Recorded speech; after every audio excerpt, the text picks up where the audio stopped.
Hi അക്കാദമിക്സിൻ്റെ പുതിയൊരു ക്ലാസ്സിലേക്ക് എല്ലാവർക്കും സ്വാഗതം. ഞാൻ കീർത്തി. നമ്മൾ ഫിസിക്സ് സ്റ്റാർട്ട് ചെയ്യുകയാണ്. അപ്പം എന്താണ് ഫിസിക്സ്? ഭൗതികശാസ്ത്രം അല്ലേ? ഭൗതികശാസ്ത്രം എത്രത്തോളം ഇമ്പോർട്ടൻ്റ് ആണ് നമ്മുടെ പരീക്ഷയ്ക്ക് എന്നുള്ള കാര്യവും അതിൻ്റെ ഡീറ്റെയിൽസ് എല്ലാം നിങ്ങൾക്ക് അറിയാവുന്നതാണ്. അപ്പം നമ്മൾ ഈ ഒരു ക്ലാസ്സിൽ ചെയ്യാനായിട്ട് പോകുന്നത് ഫിസിക്സിൻ്റെ ഒരു സ്റ്റാർട്ടിംഗ് ആണ് നമ്മളിന്ന് ഈ ഒരു ക്ലാസ്സിൽ തുടങ്ങി വയ്ക്കുന്നത്. ഒരു ഭൗതികശാസ്ത്രത്തിൻ്റെ എന്താണ് ജസ്റ്റ് ഒരു ഇൻട്രൊഡക്ഷൻ ആണ് ഈ ഒരു ക്ലാസ്സിൽ നമ്മൾ ചെയ്യാൻ ഉദ്ദേശിക്കുന്നത്. വരുന്ന ക്ലാസ്സുകളിൽ നമ്മൾ ഇതിൻ്റെ അകത്തേക്ക് കയറി ഓരോ ഇഴയും കീറി പരിശോധിച്ച് പഠിച്ച് മുന്നോട്ട് പോകുന്നതായിരിക്കും. അപ്പം അതിനെല്ലാം ഇപ്പം എല്ലാവർക്കും എന്തായിരിക്കും, എല്ലാവരും ഇപ്പം ഫിസിക്സിൽ കറക്റ്റായിട്ട് ഇപ്പം സയൻസ് ബാക്ക്ഗ്രൗണ്ട് അല്ലാത്തവരുണ്ടാവും. മേ ബി ഇനി സയൻസ് ബാക്ക്ഗ്രൗണ്ടിൽ നിന്ന് വരുന്നവരാണെങ്കിൽ കൂടിയിട്ടും ഫിസിക്സ് അത്രത്തോളം ഞാൻ തട്ടിമുട്ടി എങ്ങനെയൊക്കെയോ കടന്നു കൂടിയതാണ് എന്നൊക്കെ പറയുന്ന ആൾക്കാരുണ്ടാവും അല്ലേ. അപ്പം അങ്ങനെയുള്ളവർക്കെല്ലാം എന്താണ് ഒന്ന് റിഫ്രഷ് ചെയ്യുക എന്ന ഒരു ഉദ്ദേശത്തോടു കൂടി നമുക്ക് എന്ത് ചെയ്യാം, പതിയെ ഫിസിക്സിലേക്ക് കടക്കാം. ഓക്കെ, അപ്പം എന്താണ് ഫിസിക്സ് അല്ലെങ്കിൽ എന്താണ് ഭൗതികശാസ്ത്രം എന്നുള്ളതാണ് നമ്മൾ നോക്കുന്നത്. The branch of science that deals with the interaction of energy and matter. എന്താ പറയുന്നത്? ഫിസിക്സ് എന്ന് വെച്ച് കഴിഞ്ഞാൽ ഊർജം അല്ലെ. എനർജി എന്ന് വെച്ചാൽ എന്താണ്? എനർജി എന്ന് വെച്ചാൽ ഊർജമാണ് അല്ലെ. അപ്പൊ ഞാൻ പറയുന്ന മലയാളം വാക്കുകൾ ആവശ്യമുള്ളവർ, മേ ബി ചിലർക്ക് മലയാളം മാത്രമായിരിക്കും അറിയുന്നുണ്ടാവുക. അപ്പൊ അങ്ങനെയുള്ളവരുണ്ടെങ്കിൽ അവര് ഈ പറയുന്ന ഇംഗ്ലീഷ് വാക്കുകൾ കൂടെ അതിന്റെ കൂടെ നോട്ട് ചെയ്ത് വെക്കുക. കാരണം നമുക്ക് എന്താണ്, മലയാളവും ഇംഗ്ലീഷും ഒരുപോലെ ഇമ്പോർട്ടൻ്റ് ആണ്. ഓക്കെ, അപ്പം എന്താ പറയുന്നത്? എനർജി എന്ന് വെച്ചാൽ ഊർജം എന്നാണ്. മാറ്റർ എന്നുള്ളതിന് നമ്മൾ എന്താ പറയുക? മാറ്ററിനെ നമ്മൾ പറയുന്നത് ദ്രവ്യം എന്നാണ് പറയുക അല്ലെ. ദ്രവ്യം എന്നാണ് മാറ്ററിനെ പറയുന്നത്. അപ്പം ഫിസിക്സ് ഭൗതികശാസ്ത്രം എന്ന് വെച്ച് കഴിഞ്ഞാൽ എന്താണ്?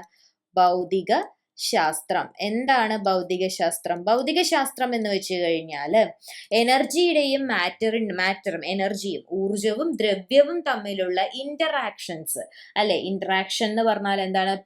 പ്രതിപ്രവർത്തനം. ഓക്കെ, ആ ഒരു എനർജിയുടെയും മാറ്ററിന്റെയും ഇന്ററാക്ഷൻസുമായിട്ട് ഡീൽ ചെയ്യുന്ന ശാസ്ത്രത്തിന്റെ ശാഖയെയാണ് അല്ലെങ്കിൽ സയൻസിന്റെ ബ്രാഞ്ചിനെയാണ് നമ്മൾ എന്ത് പറയുന്നത്?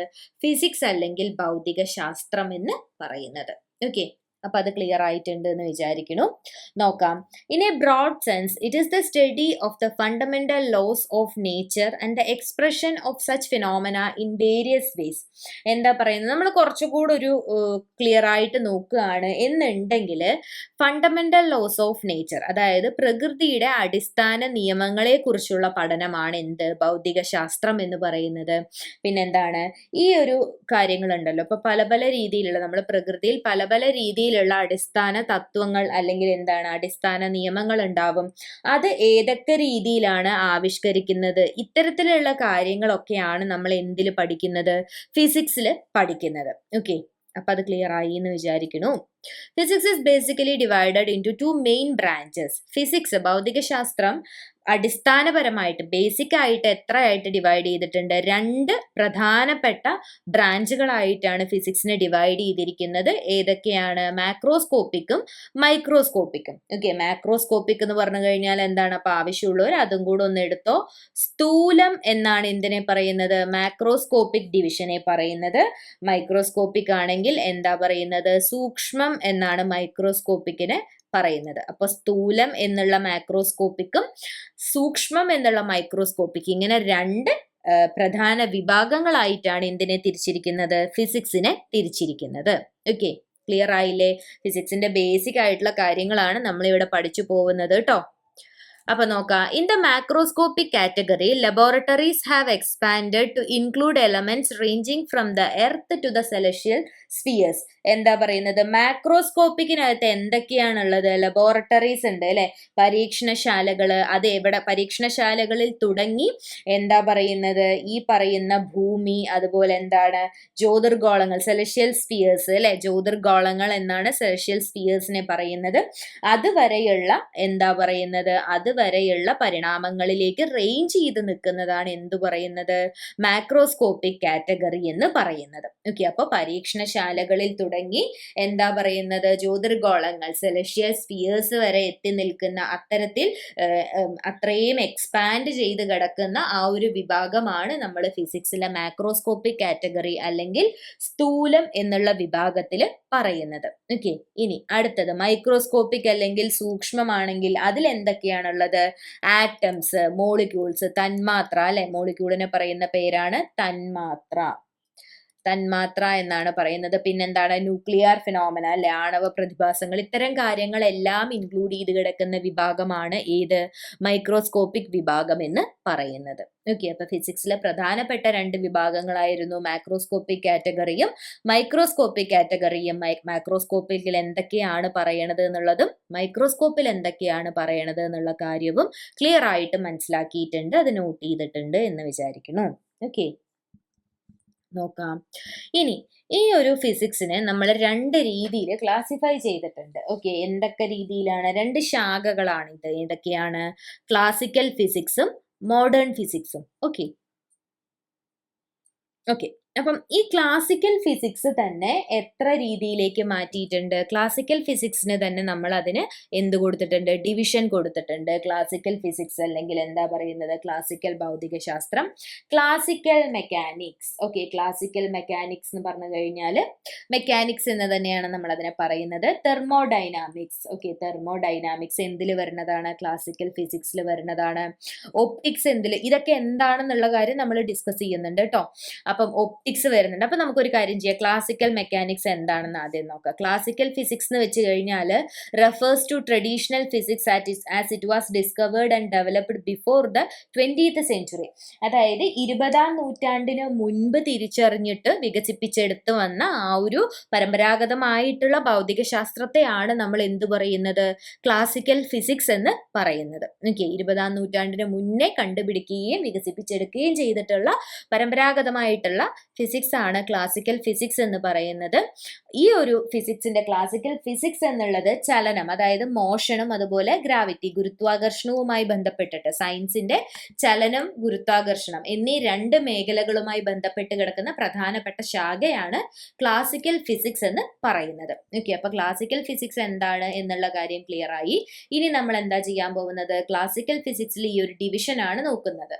അതിനകത്ത് ഫസ്റ്റ് വൺ എന്താണ്, ക്ലാസിക്കൽ മെക്കാനിക്സ് അല്ലെ. ക്ലാസിക്കൽ മെക്കാനിക്സിനകത്ത് എന്താ വരുന്നത്, the study of force exerted on an object in motion or at rest. എന്താ പറയുന്നത്, നമ്മൾ മോഷനിലിരിക്കുന്ന, അതായത് ചലിച്ചുകൊണ്ടിരിക്കുന്ന ഒരു ഒബ്ജക്റ്റ് അല്ലെങ്കിൽ ഒന്നും ചെയ്യാണ്ട് മിണ്ടാതിരിക്കുന്ന ഒരു ഒബ്ജക്റ്റ്, ഇത്തരത്തിലുള്ള ഒബ്ജക്ട്സിൽ എക്സേർട്ട് ചെയ്യുന്ന, നമ്മൾ കൊടുക്കുന്ന ആ ഒരു ഫോഴ്സിനെ കുറിച്ചുള്ള പഠനത്തിനെയാണ് നമ്മൾ എന്ത് പറയുന്നത്, ക്ലാസിക്കൽ മെക്കാനിക്സ് എന്ന് പറയുന്നത്. ഓക്കെ, അപ്പൊ എന്താണ്, ചലനാവസ്ഥയിൽ ഇരിക്കുന്നത് അല്ലെങ്കിൽ നിശ്ചലാവസ്ഥയിൽ ഇരിക്കുന്ന ഒരു വസ്തുവിന്മേൽ നമ്മൾ പ്രയോഗിക്കുന്ന ആ ബലത്തെ കുറിച്ച് പഠിക്കുന്നതിനെയാണ് നമ്മൾ എന്ത് പറയുന്നത്, ക്ലാസിക്കൽ മെക്കാനിക്സ് എന്ന് പറയുന്നത്. ഓക്കെ, അപ്പൊ അതാണ് ക്ലാസിക്കൽ ഫിസിക്സിലെ ഫസ്റ്റ് പാർട്ട് എന്ന് പറയുന്നത്. അടുത്തതാണ് തെർമോഡൈനാമിക്സ്. Okay, thermodynamics. അപ്പം ഇത് നിങ്ങൾ എന്ത് ചെയ്യുക, ആവശ്യം ഉണ്ടെങ്കിൽ ഒന്ന് പ്രോപ്പർ ആയിട്ട് നോട്ട് ചെയ്ത് വെക്കുക, അല്ലെങ്കിൽ എന്ത് ചെയ്യുക, സ്ക്രീൻഷോട്ടോ വോട്ടെവർ ഇറ്റ് ഈസ് എന്താണോ നിങ്ങൾക്ക് കൺവീനിയന്റ് ആയിട്ടുള്ള കാര്യം അതൊന്ന് ഇത് നോട്ട് ചെയ്ത് വെക്കുക. അതിനുശേഷം ഇത് ഇവിടെ ഞാനിതൊന്നും പറഞ്ഞു തന്നില്ല, വായിച്ചു പോയില്ല എന്ന് വിചാരിച്ചിട്ട് ടെൻഷൻ ആവണ്ട. നമ്മൾ ഇതിനെ ഓരോന്നിനെയും കുറിച്ച് അപ്പുറത്ത് ഡിസ്കസ് ചെയ്യുന്നുണ്ട് കേട്ടോ. ഇത് ജസ്റ്റ് ഇവിടെ ഒന്ന് ക്ലാസിഫൈ ചെയ്ത് വെച്ചിരിക്കണമെന്ന് മാത്രമേ ഉള്ളൂ. അപ്പൊ അത് കഴിഞ്ഞ് നമ്മൾ ഇവിടേക്ക് എത്തുമ്പോൾ ഇത് ഡിഫൈൻ ചെയ്തിട്ട് തന്നെ പറയുന്നുണ്ട്. അപ്പൊ അടുത്തതാണ് തെർമോഡൈനാമിക്സ്. എന്താണ് thermodynamics? The study of the relationship between heat and other forms of energy. അതായത് താപം അല്ലെ, ഹീറ്റ്, ചൂട്, അതും അതുപോലെ തന്നെ എനർജിക്ക്, ഊർജത്തിന് ഈ ഒരു ഹീറ്റിന്റെ രൂപം മാത്രമല്ല അല്ലെ, വേറെ പല പല രൂപങ്ങളുണ്ട് അല്ലെ. അപ്പം മെയിൻ ആയിട്ട് ഹീറ്റിനെ ബേസ് ചെയ്ത് എനർജിയുടെ ബാക്കിയുള്ള രൂപങ്ങളെ കുറിച്ച്, അവർ തമ്മിലുള്ള റിലേഷൻഷിപ്പിനെ കുറിച്ച് പഠിക്കുന്ന ആ ഒരു പഠനശാഖയെയാണ് നമ്മൾ എന്തു പറയുന്നത്, തെർമോഡൈനാമിക്സ് എന്ന് പറയുന്നത്. ഓക്കെ, അപ്പൊ അത് ക്ലിയർ ആയിട്ടുണ്ട് എന്ന് വിചാരിക്കുന്നു. അടുത്തതാണ് ഒപ്റ്റിക്സ്. ഇപ്പം ഞാനിത് പറയുമ്പോൾ നിങ്ങളിൽ പലരും വിചാരിക്കും ഇതൊക്കെ ഞങ്ങൾക്ക് അറിയുന്ന കാര്യമാണല്ലോ, എന്തിനാണ് ഇത് ഇങ്ങനെ എക്സ്പ്ലെയിൻ ചെയ്യണതെന്ന്. നിങ്ങളിൽ പലർക്കും അറിയാം, എനിക്കും അറിയാം, എന്നാലും ഇതറിയാത്ത പലരും ഉണ്ടാവും. അപ്പം നമ്മൾ എന്ത് ചെയ്യണം, നമ്മൾ അവരെയും കൂടെ കൺസിഡർ ചെയ്യണം അല്ലേ. ഒരു ക്ലാസ് എടുക്കുമ്പോൾ നമ്മൾ എല്ലാവരെയും കൺസിഡർ ചെയ്തിട്ടാണ് ക്ലാസ്സുകൾ കൊടുക്കാറുള്ളത്, അല്ലെങ്കിൽ നമ്മൾ ക്ലാസ്സുകൾ തരാറുള്ളത്. സോ അതുകൊണ്ട് നിങ്ങൾ എന്ത് ചെയ്യുക, അപ്പം അറിയുന്നവരാണെങ്കിൽ എന്ത് ചെയ്യാം, നിങ്ങൾക്കൊക്കെ ഒന്ന് റിഫ്രഷ് ചെയ്യാനത് ഉപകാരമായി. അറിയാത്തവരാണെന്നുണ്ടെങ്കിൽ നിങ്ങൾക്ക് പഠിക്കാനായിട്ടും എന്താണ് ഇത് ഉപകരിക്കും. ഓക്കെ, അപ്പം ഒപ്റ്റിക്സ് എന്ന് വെച്ച് കഴിഞ്ഞാൽ എന്താണ്, പ്രകാശത്തെ കുറിച്ചുള്ള പഠനമാണ് അല്ലെ, ലൈറ്റിനെ കുറിച്ചുള്ള പഠനത്തെയാണ് നമ്മൾ എന്ത് പറയുന്നത്, ഒപ്റ്റിക്സ് എന്ന് പറയുന്നത്. അടുത്തത് electricity and magnetism. Electricity and magnetism എന്ന് പറഞ്ഞാൽ ഇലക്ട്രിസിറ്റിയും മാഗ്നറ്റിസവും തമ്മിലുള്ള ഇലക്ട്രിസിറ്റിയെ കുറിച്ചും മാഗ്നറ്റിസത്തെ കുറിച്ചും പഠിക്കും. അതുപോലെ തന്നെ ഇവര് തമ്മിലുള്ള ഇന്റർ റിലേഷൻഷിപ്സ്, ഇവര് തമ്മിലുള്ള ബന്ധത്തെ കുറിച്ചുമുള്ള പഠനത്തിനെയാണ് നമ്മൾ എന്ത് പറയുന്നത്, ഇലക്ട്രിസിറ്റി ആൻഡ് മാഗ്നറ്റിസം എന്നുള്ള ശാഖയിൽ നമ്മൾ പറയുന്നത്. അടുത്തതാണ് അക്വസ്റ്റിക്സ്.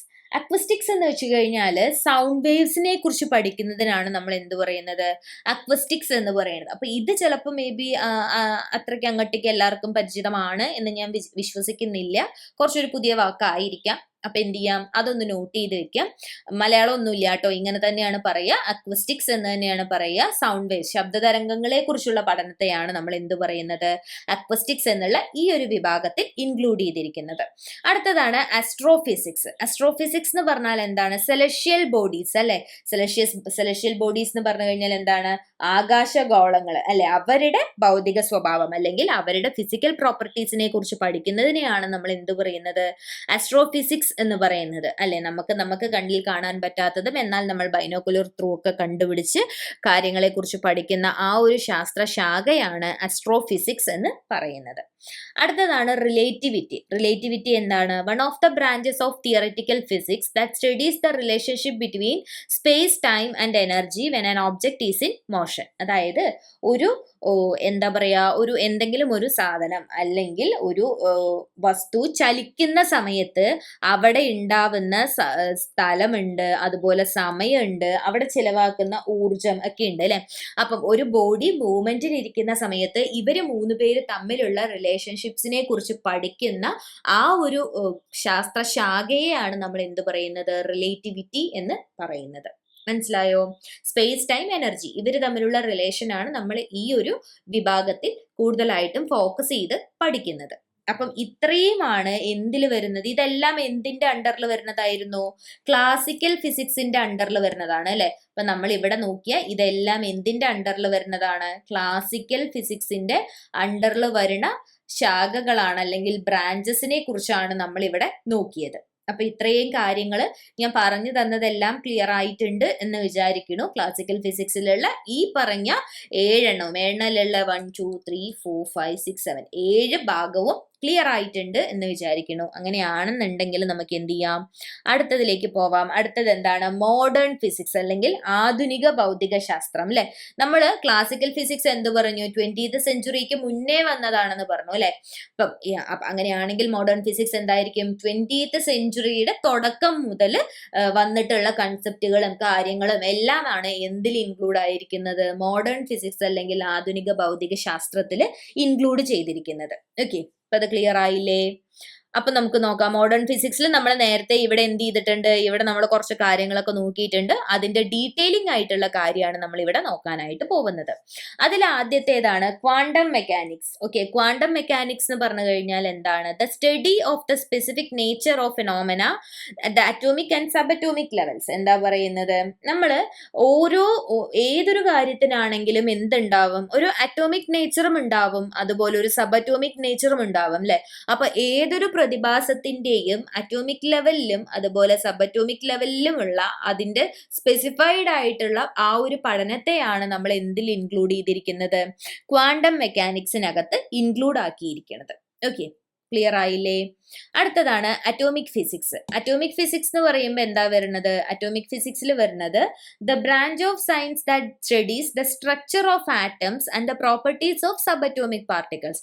ആറ്റംസിന്റെ സ്ട്രക്ചർ, അവരുടെ ആ ഒരു എന്താ പറയുന്നത് ഘടനയെക്കുറിച്ചും അതുപോലെ സബറ്റോമിക് പാർട്ടിക്കിൾസിന്റെ സ്വഭാവത്തെക്കുറിച്ചും പഠിക്കുന്ന ശാസ്ത്രത്തിന്റെ ശാഖയാണ് എന്ത്, അറ്റോമിക് ഫിസിക്സ് എന്ന് പറയുന്നത്. ആ പേരിൽ തന്നെ ഉണ്ട് അല്ലെ, അറ്റോമിക് ഫിസിക്സ് എന്ന് പറഞ്ഞു കഴിഞ്ഞാൽ എന്താണ്, ആറ്റംസിന്റെ ഘടനയെക്കുറിച്ചും സ്ട്രക്ചറിനെ കുറിച്ചും സബറ്റോമിക് പാർട്ടിക്കിൾസിന്റെ പ്രോപ്പർട്ടീസിനെ കുറിച്ചും പഠിക്കുന്ന ആ ഒരു ബ്രാഞ്ചാണ് അറ്റോമിക് ഫിസിക്സ്. അടുത്തത് ന്യൂക്ലിയർ ഫിസിക്സ്. ഇതൊക്കെ നമ്മൾ കേട്ടിട്ടുള്ളതാണ് അല്ലെ. ന്യൂക്ലിയർ ഫിസിക്സ് എന്ന് പറഞ്ഞു കഴിഞ്ഞാൽ എന്താണ്, ഒരു ആറ്റത്തിന്റെ ന്യൂക്ലിയയിൽ ഉണ്ടാവുന്ന റിയാക്ഷൻസ്, ന്യൂക്ലിയയുടെ പ്രോപ്പർട്ടീസ്, അതിന്റെ സ്ട്രക്ചർ, ഇങ്ങനത്തെ കാര്യങ്ങളെ കുറിച്ചൊക്കെ പഠിക്കുന്ന ആ ഒരു ശാഖയെയാണ് അല്ലെങ്കിൽ ആ ഒരു ബ്രാഞ്ച് ഓഫ് ഫിസിക്സിനെയാണ് നമ്മൾ എന്ത് പറയുന്നത്, ന്യൂക്ലിയർ ഫിസിക്സ് എന്ന് പറയുന്നത്. ഓക്കെ, ക്ലിയർ അല്ലേ? അടുത്തതാണ് കണ്ടൻസ്ഡ് മാറ്റർ ഫിസിക്സ്. അപ്പൊ ഇത് ചിലപ്പോ കേട്ട് കാണാൻ വഴിയില്ല. കണ്ടൻസ്ഡ് മാറ്റർ ഫിസിക്സ് എന്ന് പറഞ്ഞു കഴിഞ്ഞാൽ കണ്ടൻസ് ആയിട്ടിരിക്കുന്ന, ഘനീഭവിച്ചിരിക്കുന്ന വസ്തുക്കളുടെ ആ ഒരു പ്രോപ്പർട്ടീനെ കുറിച്ച് പഠിക്കുന്നതിനെയാണ് നമ്മൾ കണ്ടൻസ്ഡ് മാറ്റർ ഫിസിക്സ് എന്ന് പറയുന്നത്. The developing fields of nano science and photonics are sub fields in this branch of science. അതായത് കണ്ടൻസ്ഡ് മാറ്റർ ഫിസിക്സിന്റെ അണ്ടറിൽ വരുന്ന രണ്ട് കാര്യങ്ങളാണ് എന്ത്, നാനോ സയൻസും അതുപോലെ ഫോട്ടോണിക്സ് എന്ന് പറയുന്നത്. ഇത് രണ്ടും എന്താണ്, ഫിസിക്സിന്റെ തന്നെ ഇപ്പൊ വികസിച്ച് വരുന്ന അല്ലെങ്കിൽ വളർന്നു വരുന്ന ശാഖകളാണ് അല്ലെങ്കിൽ മേഖലകളാണ് നാനോ സയൻസും ഫോട്ടോണിക്സും. ഇത് രണ്ടും എന്തിന്റെ അണ്ടറിൽ വരുന്നതാണ്, കണ്ടൻസ്ഡ് മാറ്റർ ഫിസിക്സിന്റെ അണ്ടറിൽ വരുന്നതാണ്. The branch of science that studies the elastic, thermal and electromagnetic properties of solids and liquids. അതായത് എന്താ പറയുക, ഖരരൂപത്തിലിരിക്കുന്നതും അതുപോലെ തന്നെ ദ്രാവക രൂപത്തിൽ ഇരിക്കുന്നതുമായിട്ടുള്ള പദാർത്ഥങ്ങളുടെ എന്തൊക്കെയാണ്, ഇലാസ്റ്റിസിറ്റി, അതുപോലെ എന്താണ് താപ ഗുണങ്ങള്, പിന്നെന്താണ് ഇലക്ട്രോമാഗ്നറ്റിക് അല്ലെ വൈദ്യുത കാന്തിക ഗുണങ്ങൾ, ഇത്തരം കാര്യങ്ങളെ കുറിച്ച് പഠിക്കുന്ന ഫിസിക്സിന്റെ ഒരു ബ്രാഞ്ച് ആണ് എന്ത്, കണ്ടൻസ്ഡ് മാറ്റർ ഫിസിക്സ് എന്ന് പറയുന്നത്. ഓക്കെ, അപ്പൊ അത് ക്ലിയർ ആയിട്ടുണ്ട്. അടുത്തതാണ് ഹൈ എനർജി ഫിസിക്സ്. എന്താണ് ഹൈ എനർജി ഫിസിക്സ്? ഒരു പാർട്ടിക്കിളിന്റെ നേച്ചറിനെ കുറിച്ച് പഠിക്കുന്നത്. അതായത് കണങ്ങൾ, പാർട്ടിക്കിൾ എന്ന് പറഞ്ഞാൽ എന്താണ്, കണം എന്നാണ് നമ്മൾ പറയുന്നത് അല്ലെ. ആ കണങ്ങളുടെ സ്വഭാവത്തെ കുറിച്ച്, അതായത് പാർട്ടിക്കിൾസിന്റെ നേച്ചറിനെ കുറിച്ച് പഠിക്കുന്ന ആ ഒരു വിഭാഗമാണ് എന്ത്, ഹൈ എനർജി ഫിസിക്സ് എന്ന് പറയുന്നത്. ഓക്കെ, അപ്പം ഇത്രയുമാണ് എന്തിൽ വരുന്നത്, നമുക്ക് ഈ കോമൺ ആയിട്ട് ക്ലാസിക്കൽ ഫിസിക്സിലും മോഡേൺ ഫിസിക്സിലും വരുന്ന കാര്യങ്ങൾ നമ്മൾ നോക്കി. എന്തൊക്കെയായിരുന്നു ക്ലാസിക്കൽ ഫിസിക്സിൽ? Classical mechanics, thermodynamics, optics, electricity and magnetism, acoustics, astrophysics, relativity, ഇത്രയും നോക്കി. ഇനി മോഡേൺ ഫിസിക്സിലാണെങ്കിൽ quantum mechanics, atomic physics, nuclear physics, condensed matter physics, high energy physics, molecular physics. ഇത്രയുമാണ് എന്തിൽ വരുന്നത്, ആധുനിക ഭൗതിക ശാസ്ത്രത്തില് വരുന്നത്. ഇനി നമുക്ക് നോക്കാനുള്ളത് കുറച്ച്, ഇത് രണ്ടെണ്ണത്തിലും അല്ലാണ്ട് കോമൺ ആയിട്ട് വരുന്ന കുറച്ച് കാര്യങ്ങളുണ്ട്. ഫിസിക്സിന്റെ തന്നെ കുറച്ച് വിഭാഗങ്ങളുണ്ട്, അതിനെ കുറിച്ച് നമുക്ക് നോക്കാം. അതിൽ ആദ്യം വരുന്നതാണ് ഇലക്ട്രോണിക്സ്. ഓക്കെ, ഇലക്ട്രോണിക്സ് എന്ന് പറഞ്ഞാൽ the study of the nature of electrons under controlled use. അതായത് ഇലക്ട്രോൺസിന്റെ സ്വഭാവം, ഓക്കെ, ഇലക്ട്രോൺസിന്റെ നേച്ചറിനെ കുറിച്ചും പിന്നെന്താണ് അവ എങ്ങനെ നമുക്ക് നിയന്ത്രിതമായിട്ട് ഉപയോഗിക്കാൻ പറ്റും എന്നുള്ളതിനെ കുറിച്ചുമുള്ള പഠനമാണ് ഇലക്ട്രോണിക്സ് എന്ന് പറയുന്നത്. അപ്പം എന്തുകൊണ്ടാണ് ഇത് നിയന്ത്രിച്ചു കൊണ്ടുള്ളത് എന്ന് പറയണെന്ന് വെച്ച് കഴിഞ്ഞാൽ, ഇലക്ട്രോൺസ് എന്ന് പറഞ്ഞാൽ എന്താണ്, നമ്മുടെ കൺട്രോളിൽ നിൽക്കുന്ന സാധനമാണോ? അല്ല. അപ്പൊ അവരെങ്ങനെ പ്രവർത്തിക്കണം എന്നുള്ളത് അവര് മാത്രം തീരുമാനിക്കുന്ന കാര്യമാണ്. സോ അവരുടെ ആ ഒരു പ്രവർത്തനത്തെ നമുക്ക് കൺട്രോൾ ചെയ്യാൻ പറ്റി, നമ്മുടെ ആവശ്യങ്ങൾക്കായിട്ട് ഉപയോഗിക്കാൻ എങ്ങനെ പറ്റും എന്നൊക്കെയുള്ള ആ ഒരു പഠനമാണ് എന്തിൽ വരുന്നത്, ഇലക്ട്രോണിക്സ് എന്നുള്ള ഈ ഒരു വിഭാഗത്തിൽ വരുന്നത്. അടുത്തതാണ് ജിയോ ഫിസിക്സ്. ജിയോ ഫിസിക്സ് എന്ന് പറഞ്ഞാൽ എന്താണ്, the branch of physics that studies the structure and shape of the earth. എർത്തിന്റെ അല്ലെങ്കിൽ ഭൂമിയുടെ സ്ട്രക്ചറും ഘടനയും അതുപോലെ തന്നെ ഷേപ്പ് അല്ലെ, ഷേപ്പ് എന്ന് വെച്ചാൽ ആകൃതി, ഇത്തരം കാര്യങ്ങളെ കുറിച്ചൊക്കെ പഠിക്കുന്ന ഫിസിക്സിന്റെ ഒരു ബ്രാഞ്ച് ആണ് ജിയോ ഫിസിക്സ് എന്ന് പറയുന്നത്. അത് ജിയോ എന്ന് കണ്ടു കഴിഞ്ഞാൽ തന്നെ നമുക്ക് മനസ്സിലാക്കണം, എർത്തുമായി റിലേറ്റ് ചെയ്ത് കിടക്കുന്ന ഒരു ബ്രാഞ്ചാണ് ജിയോ ഫിസിക്സ് എന്ന് പറയുന്നത്. ഓക്കെ, അടുത്തത് ബയോഫിസിക്സ്. അതിലും പേര് തന്നെ ഉണ്ട്, എന്താണ്, the branch of study of biological phenomena based on the principles and techniques of physical science. എന്താ പറയുന്നത്, നമ്മൾ ഈ ഫിസിക്കൽ സയൻസില് ഭൗതികശാസ്ത്രത്തിൽ എന്തുണ്ട്, കുറച്ചേറെ ടെക്നിക്സും അതുപോലെ പ്രിൻസിപ്പിൾസ് കാര്യങ്ങളൊക്കെ ഉണ്ട് അല്ലെ. ഇതെല്ലാം നമ്മൾ ബയോളജിക്കൽ ഫിനോമിന ബേസ് ചെയ്ത്, അതായത് ഒരു ബയോളജിക്കൽ ഫിനോമിന ഫിസിക്സിലെ ടെക്നിക്സും പ്രിൻസിപ്പിൾസും ഫോളോ ചെയ്യുന്നുണ്ടെങ്കിൽ അത്തരത്തിലുള്ള ബയോളജിക്കൽ കാര്യങ്ങളെ കുറിച്ചുള്ള പഠനത്തിനെയാണ് നമ്മൾ എന്ത് പറയുന്നത്, ബയോഫിസിക്സ് എന്ന് പറയുന്നത്. ഓക്കെ, മനസ്സിലായില്ലേ? അപ്പം അത് ജൈവ പ്രതിഭാസങ്ങൾ, ആ ജൈവ പ്രതിഭാസങ്ങൾ ഈ പറയുന്ന ബയോളജിക്കൽ ഫെനോമിന എന്തിനെ ബേസ് ചെയ്തിട്ടാണുള്ളത്? ഭൗതിക ശാസ്ത്രത്തിന്റെ ഫിസിക്സിനെ പ്രിൻസിപ്പിൾസും ടെക്നിക്സും ബേസ് ചെയ്തിട്ടിരിക്കുന്ന കാര്യങ്ങളാണ്. അത്തരം കാര്യങ്ങളെ കുറിച്ചുള്ള പഠനശാഖയാണ് ബയോഫിസിക്സ് എന്ന് പറയുന്നത്. അടുത്തതാണ് കോസ്മോളജി. എന്താണ് cosmology? The branch of physics that studies the structure, origin and motion of celestial bodies. Celestial bodies എന്ന് പറഞ്ഞാൽ നമ്മൾ നേരത്തെ പറഞ്ഞിട്ടുണ്ടായിരുന്നു എന്താണ്? ആകാശഗോളങ്ങളാണ് അല്ലെ. അവരുടെ ഘടന, അവരെങ്ങനെയാണ് ഉത്ഭവിച്ചത്, അവരുടെ ഒറിജിനേഷൻ എങ്ങനെയാണ്, അവരെങ്ങനെയാണ് മൂവ് ചെയ്യുന്നത്, അവരുടെ ചലനം എങ്ങനെയാണ്, ഇത്തരം കാര്യങ്ങളെ കുറിച്ച് പഠിക്കുന്ന ഫിസിക്സിന്റെ ബ്രാഞ്ച് ആണ് കോസ്മോളജി എന്ന് പറയുന്നത്. ഓക്കെ, അടുത്തതാണ് പ്ലാസ്മോ ഫിസിക്സ്. പ്ലാസ്മോ ഫിസിക്സ് എന്ന് പറഞ്ഞാൽ ചാർജ്ഡ് പാർട്ടിക്കിൾസിനെ കുറിച്ചുള്ള പഠനമാണ്. അതുപോലെ എന്താണ്? ഫ്ലൂയിഡ്സും. ഈ ചാർജ്ഡ് പാർട്ടിക്കിൾസും ഫ്ലൂയിഡ്സും എന്താണ്? Directed by self sustaining electro magnetic field. Okay, അതായത് സ്വയം സ്ഥിരതയുള്ള, സെൽഫായിട്ട് സസ്റ്റൈൻ ചെയ്തിരിക്കുന്ന, സ്ഥിരതയോടെ ഇരിക്കുന്ന ഇലക്ട്രോ മാഗ്നറ്റിക് ഫീൽഡുകൾ ഉണ്ടാവും അല്ലെ. ഇവരുമായിട്ട് റിലേറ്റ് ചെയ്തിരിക്കുന്ന ചാർജ് ചെയ്തിട്ടുള്ള പാർട്ടിക്കിൾസിനെ കുറിച്ചും അതുപോലെ ഫ്ലൂയിഡുകളെ കുറിച്ചും ഒക്കെയുള്ള പഠനത്തിന്റെ ബ്രാഞ്ചാണ് പ്ലാസ്മോ ഫിസിക്സ് എന്ന് പറയുന്നത്. A system with a wide range of applications including space and astronomy and controlled fusion accelerator physics. ഈ പ്ലാസ്മോ ഫിസിക്സ് എന്ന് പറഞ്ഞു കഴിഞ്ഞാൽ ഒരുപാട് കാര്യങ്ങൾ ഇതിനകത്ത് ഇൻക്ലൂഡ് ആയിട്ടുണ്ട്. അതായത് ബഹിരാകാശം, അതുപോലെ എന്താണ് ആസ്ട്രോണമി അല്ലെ, ജ്യോതിശാസ്ത്രം, പിന്നെ എന്താണ് ആക്സിലറേറ്റർ ഫിസിക്സ് ഉണ്ടല്ലോ, ആക്സിലറേറ്റർ ഫിസിക്സിന്റെ ഫ്യൂഷൻ, ഇത്തരം കാര്യങ്ങളെ കുറിച്ച്, അതുപോലെ കൺട്രോൾഡ് ഫ്യൂഷൻ, ആക്സിലറേറ്റർ ഫിസിക്സ്, ഇങ്ങനെ ഒരുപാട് കാര്യങ്ങൾ ഇൻക്ലൂഡ് ആയി കിടക്കുന്ന ഫിസിക്സിന്റെ ഒരു ബ്രാഞ്ച് ആണ് പ്ലാസ്മോ ഫിസിക്സ് എന്ന് പറയുന്നത്. ഓക്കെ, അപ്പോൾ ഇത്രയുമായിരുന്നു നമുക്ക് ഫിസിക്സിന്റെ, ഭൗതിക ശാസ്ത്രത്തെ കുറിച്ചുള്ള അടിസ്ഥാനമായിട്ടുള്ള ഡിവിഷനും കാര്യങ്ങളും ഒക്കെയാണ് നമ്മളിവിടെ നോക്കിയത്. കുറേയേറെ ബ്രാഞ്ചസ് നമ്മളിപ്പോൾ ഇവിടെ ഡിസ്കസ് ചെയ്തിട്ടുണ്ടായിരുന്നു. അപ്പൊ ആ പറഞ്ഞു തന്ന ഓരോ കാര്യങ്ങളും ക്ലിയർ ആയിട്ടുണ്ടാവും എന്നും പ്രതീക്ഷിക്കുന്നുണ്ട്. അപ്പം ആവശ്യമുള്ള കാര്യങ്ങൾ നോട്ട് ചെയ്ത് വെക്കുക.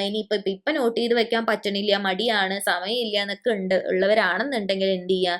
ജസ്റ്റ് അതൊന്ന് സ്ക്രീൻഷോട്ട് ചെയ്ത് വെക്കുക. ആഫ്റ്റർ ദാറ്റ് എന്ത് ചെയ്യുക? എന്തായാലും നോട്ട് എഴുതി പഠിച്ചു കഴിഞ്ഞാൽ അതിന്റെ ഗുണം വേറെയാണ് കേട്ടോ.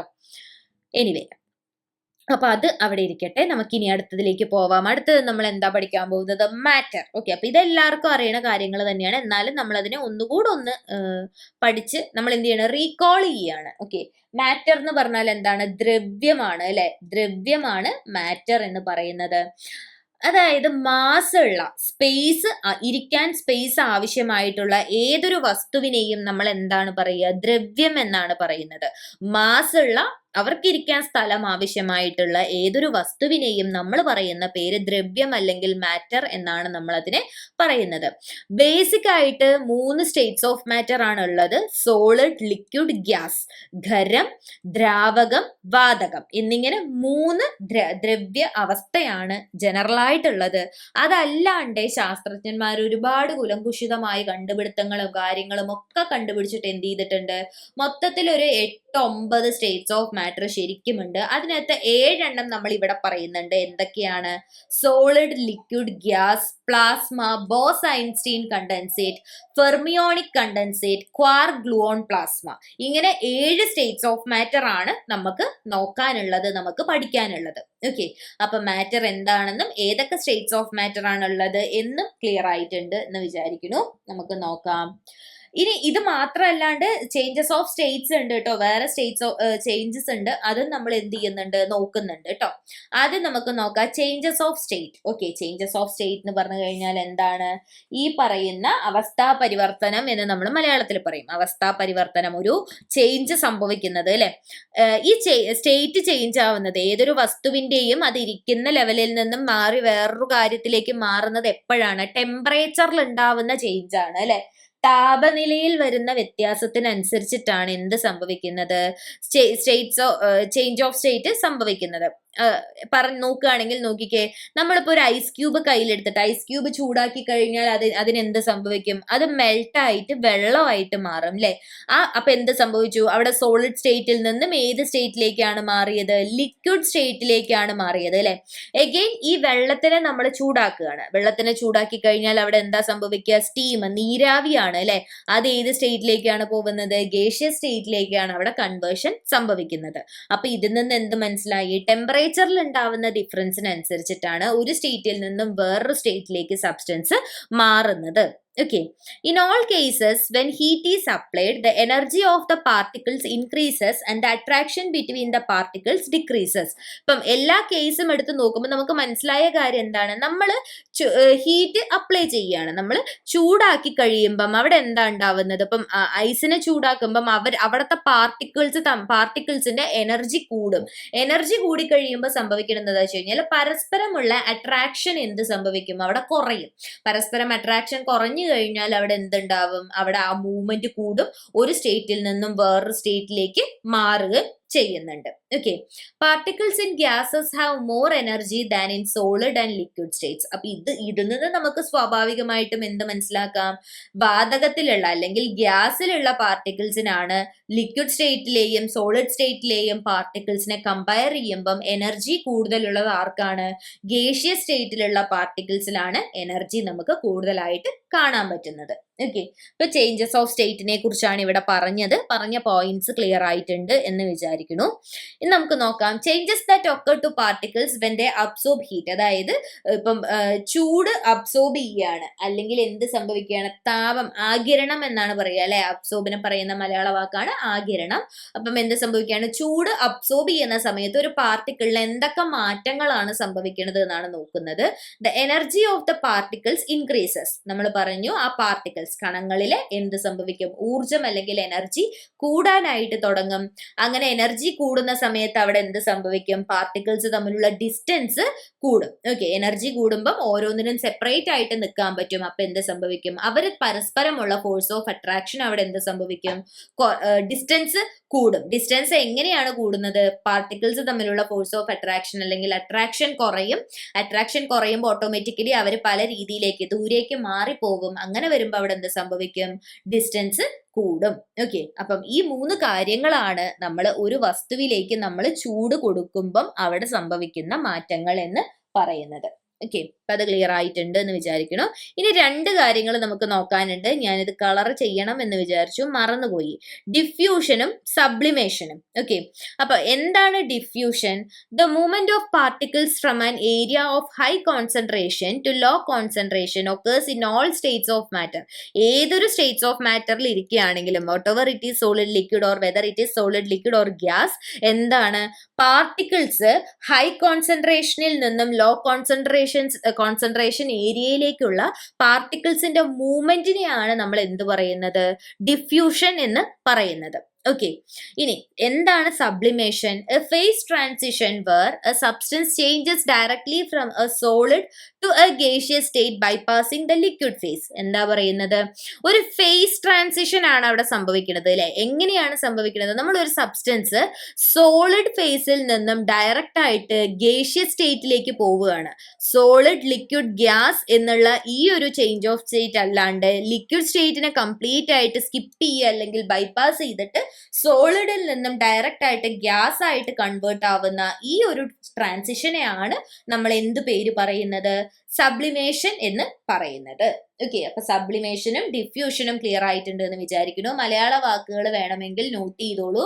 ഡിഫ്യൂഷൻ എന്ന് പറഞ്ഞാല് വ്യാപനമാണ്, സബ്ലിമേഷൻ എന്ന് പറഞ്ഞാല് ഉത്പതനമാണ്. ഓക്കെ, ഡിഫ്യൂഷൻ എന്ന് പറഞ്ഞാൽ വ്യാപനം, സബ്ലിമേഷൻ എന്ന് പറഞ്ഞാല് ഉത്പതനം. അപ്പൊ ആവശ്യമുള്ളവര് അതൊന്ന് നോട്ട് ചെയ്ത് വെച്ചോളൂ. അപ്പം ഇതാണ് നമുക്ക് ചേഞ്ചസ് ഓഫ് മാറ്റർ. ഇതാണ് ആക്ച്വലി അവിടെ സംഭവിക്കുന്നത്. എന്താണ്? ഐസ് എന്ത് ചെയ്യാണ്? ഐസ് മെൽറ്റ് ചെയ്തു, ലിക്വിഡ് ആയിട്ട് മാറി. ലിക്വിഡ് നിന്നെയും നമ്മൾ ചൂടാക്കി കൊടുക്കുമ്പോൾ ഇവോപ്പറേറ്റ് ചെയ്തിട്ട് അവിടെ എന്തായിട്ട് മാറുകയാണ്? വേപ്പർ ആയിട്ട്, നീരാവി ആയിട്ട് മാറുകയാണ്. ഇത് ഐസ് ഡയറക്റ്റ് ആയിട്ട് വേപ്പർ ആയിട്ട് മാറുന്നുണ്ടെങ്കിൽ ആ പ്രോസസ്സാണ് നമ്മൾ സബ്ലിമേഷൻ എന്ന് പറയുന്നത്. ഓക്കെ, ഇനി തിരിച്ചാണെന്നുണ്ടെങ്കിൽ ഈ വേപ്പറിനെ കണ്ടൻസ് ചെയ്ത് കഴിഞ്ഞാൽ അത് എന്തായിട്ട് മാറും? ലിക്വിഡ് ആയിട്ട് മാറും. ആ ലിക്വിഡിനെ പിന്നെയും നമ്മൾ തണുപ്പിച്ചു കഴിഞ്ഞാൽ എന്ത് സംഭവിക്കും? എഗെയിൻ അത് ഐസ് ആയിട്ട് മാറും. അവിടെ നമുക്ക് വേപ്പർ ലിക്വിഡ് ഫേസിലേക്ക് അല്ലാണ്ട് ഡയറക്റ്റ് ഐസ് രൂപത്തിലേക്ക് മാറുകയാണെന്നുണ്ടെങ്കിൽ ആ പ്രോസസ്സാണ് ഡെപ്പോസിഷൻ എന്ന് പറയുന്നത്. ഓക്കെ, അപ്പം ഇത് ഒന്ന് സ്ക്രീൻഷോട്ട് ചെയ്ത് വെക്കുക, അല്ലെങ്കിൽ ഇങ്ങനെ തന്നെ എങ്ങനെയൊക്കെ ആരോ മാർക്കൊക്കെ ഇട്ടിട്ട് ഒന്ന് നോട്ട് ചെയ്ത് വെക്കുക. എന്താണ് നിങ്ങൾക്ക് ചെയ്യാൻ പറ്റുന്നത് എന്ന് വെച്ചാൽ അതൊന്ന് ചെയ്ത് വെക്കുക. ഇത് ഇമ്പോർട്ടന്റ് ആയിട്ടുള്ള കാര്യമാണ്. ഓക്കെ, അപ്പൊ അത് ക്ലിയർ ആയിട്ടുണ്ട് എന്ന് വിചാരിക്കുന്നു. ഇനി നമുക്ക് നോക്കാനുള്ളത് ഓരോ സ്റ്റേറ്റ്സ് ഓഫ് മാറ്ററിനെ കുറിച്ചുമാണ്. ആദ്യത്തേതാണ് സോളിഡ്സ്. ഓക്കെ, സോളിഡ്സ് എന്ന് പറഞ്ഞാൽ എന്താണ്? ഖരാവസ്ഥയാണ് അല്ലെ. ഖരം എന്ന് നമ്മൾ പറയുന്ന ആ ഒരു ഖരങ്ങൾ എന്നാണ് നമ്മൾ അതിനെ പറയുന്നത്. ഖരങ്ങൾ, അതാണ് സോളിഡ്സ് എന്ന് പറയുന്നത്.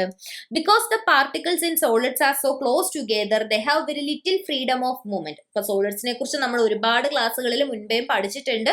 അപ്പൊ നമുക്കിവിടെ ജസ്റ്റ് അതൊക്കെ ഒന്ന് പറഞ്ഞു പോവാം. എന്താണ് സോളിഡ്സിലുള്ള പാർട്ടിക്കിൾസ് തമ്മിൽ അവരെന്താണ്, അവർ വളരെ അടുപ്പിച്ചടുപ്പിച്ചായിരിക്കും ഉണ്ടാവുക അല്ലെ. ഇവിടെ നോക്ക്, സോളിഡ്സിലുള്ള പാർട്ടിക്കിൾസ് അടുപ്പിച്ചടുപ്പിച്ചായിരിക്കും ഉണ്ടാവുക. അതുകൊണ്ട് തന്നെ എന്താണ്, അവർക്ക് മൂവ്മെന്റിനുള്ള ഫ്രീഡം എന്ന് പറയുന്നത് വളരെ കുറവായിരിക്കും അല്ലെ. അവർക്ക് തോന്നിയ പോലെ മൂവ് ചെയ്യാനൊന്നും എന്ത് പറ്റില്ല, സോളിഡ്സിലുള്ള പാർട്ടിക്കിൾസിന് പറ്റില്ല.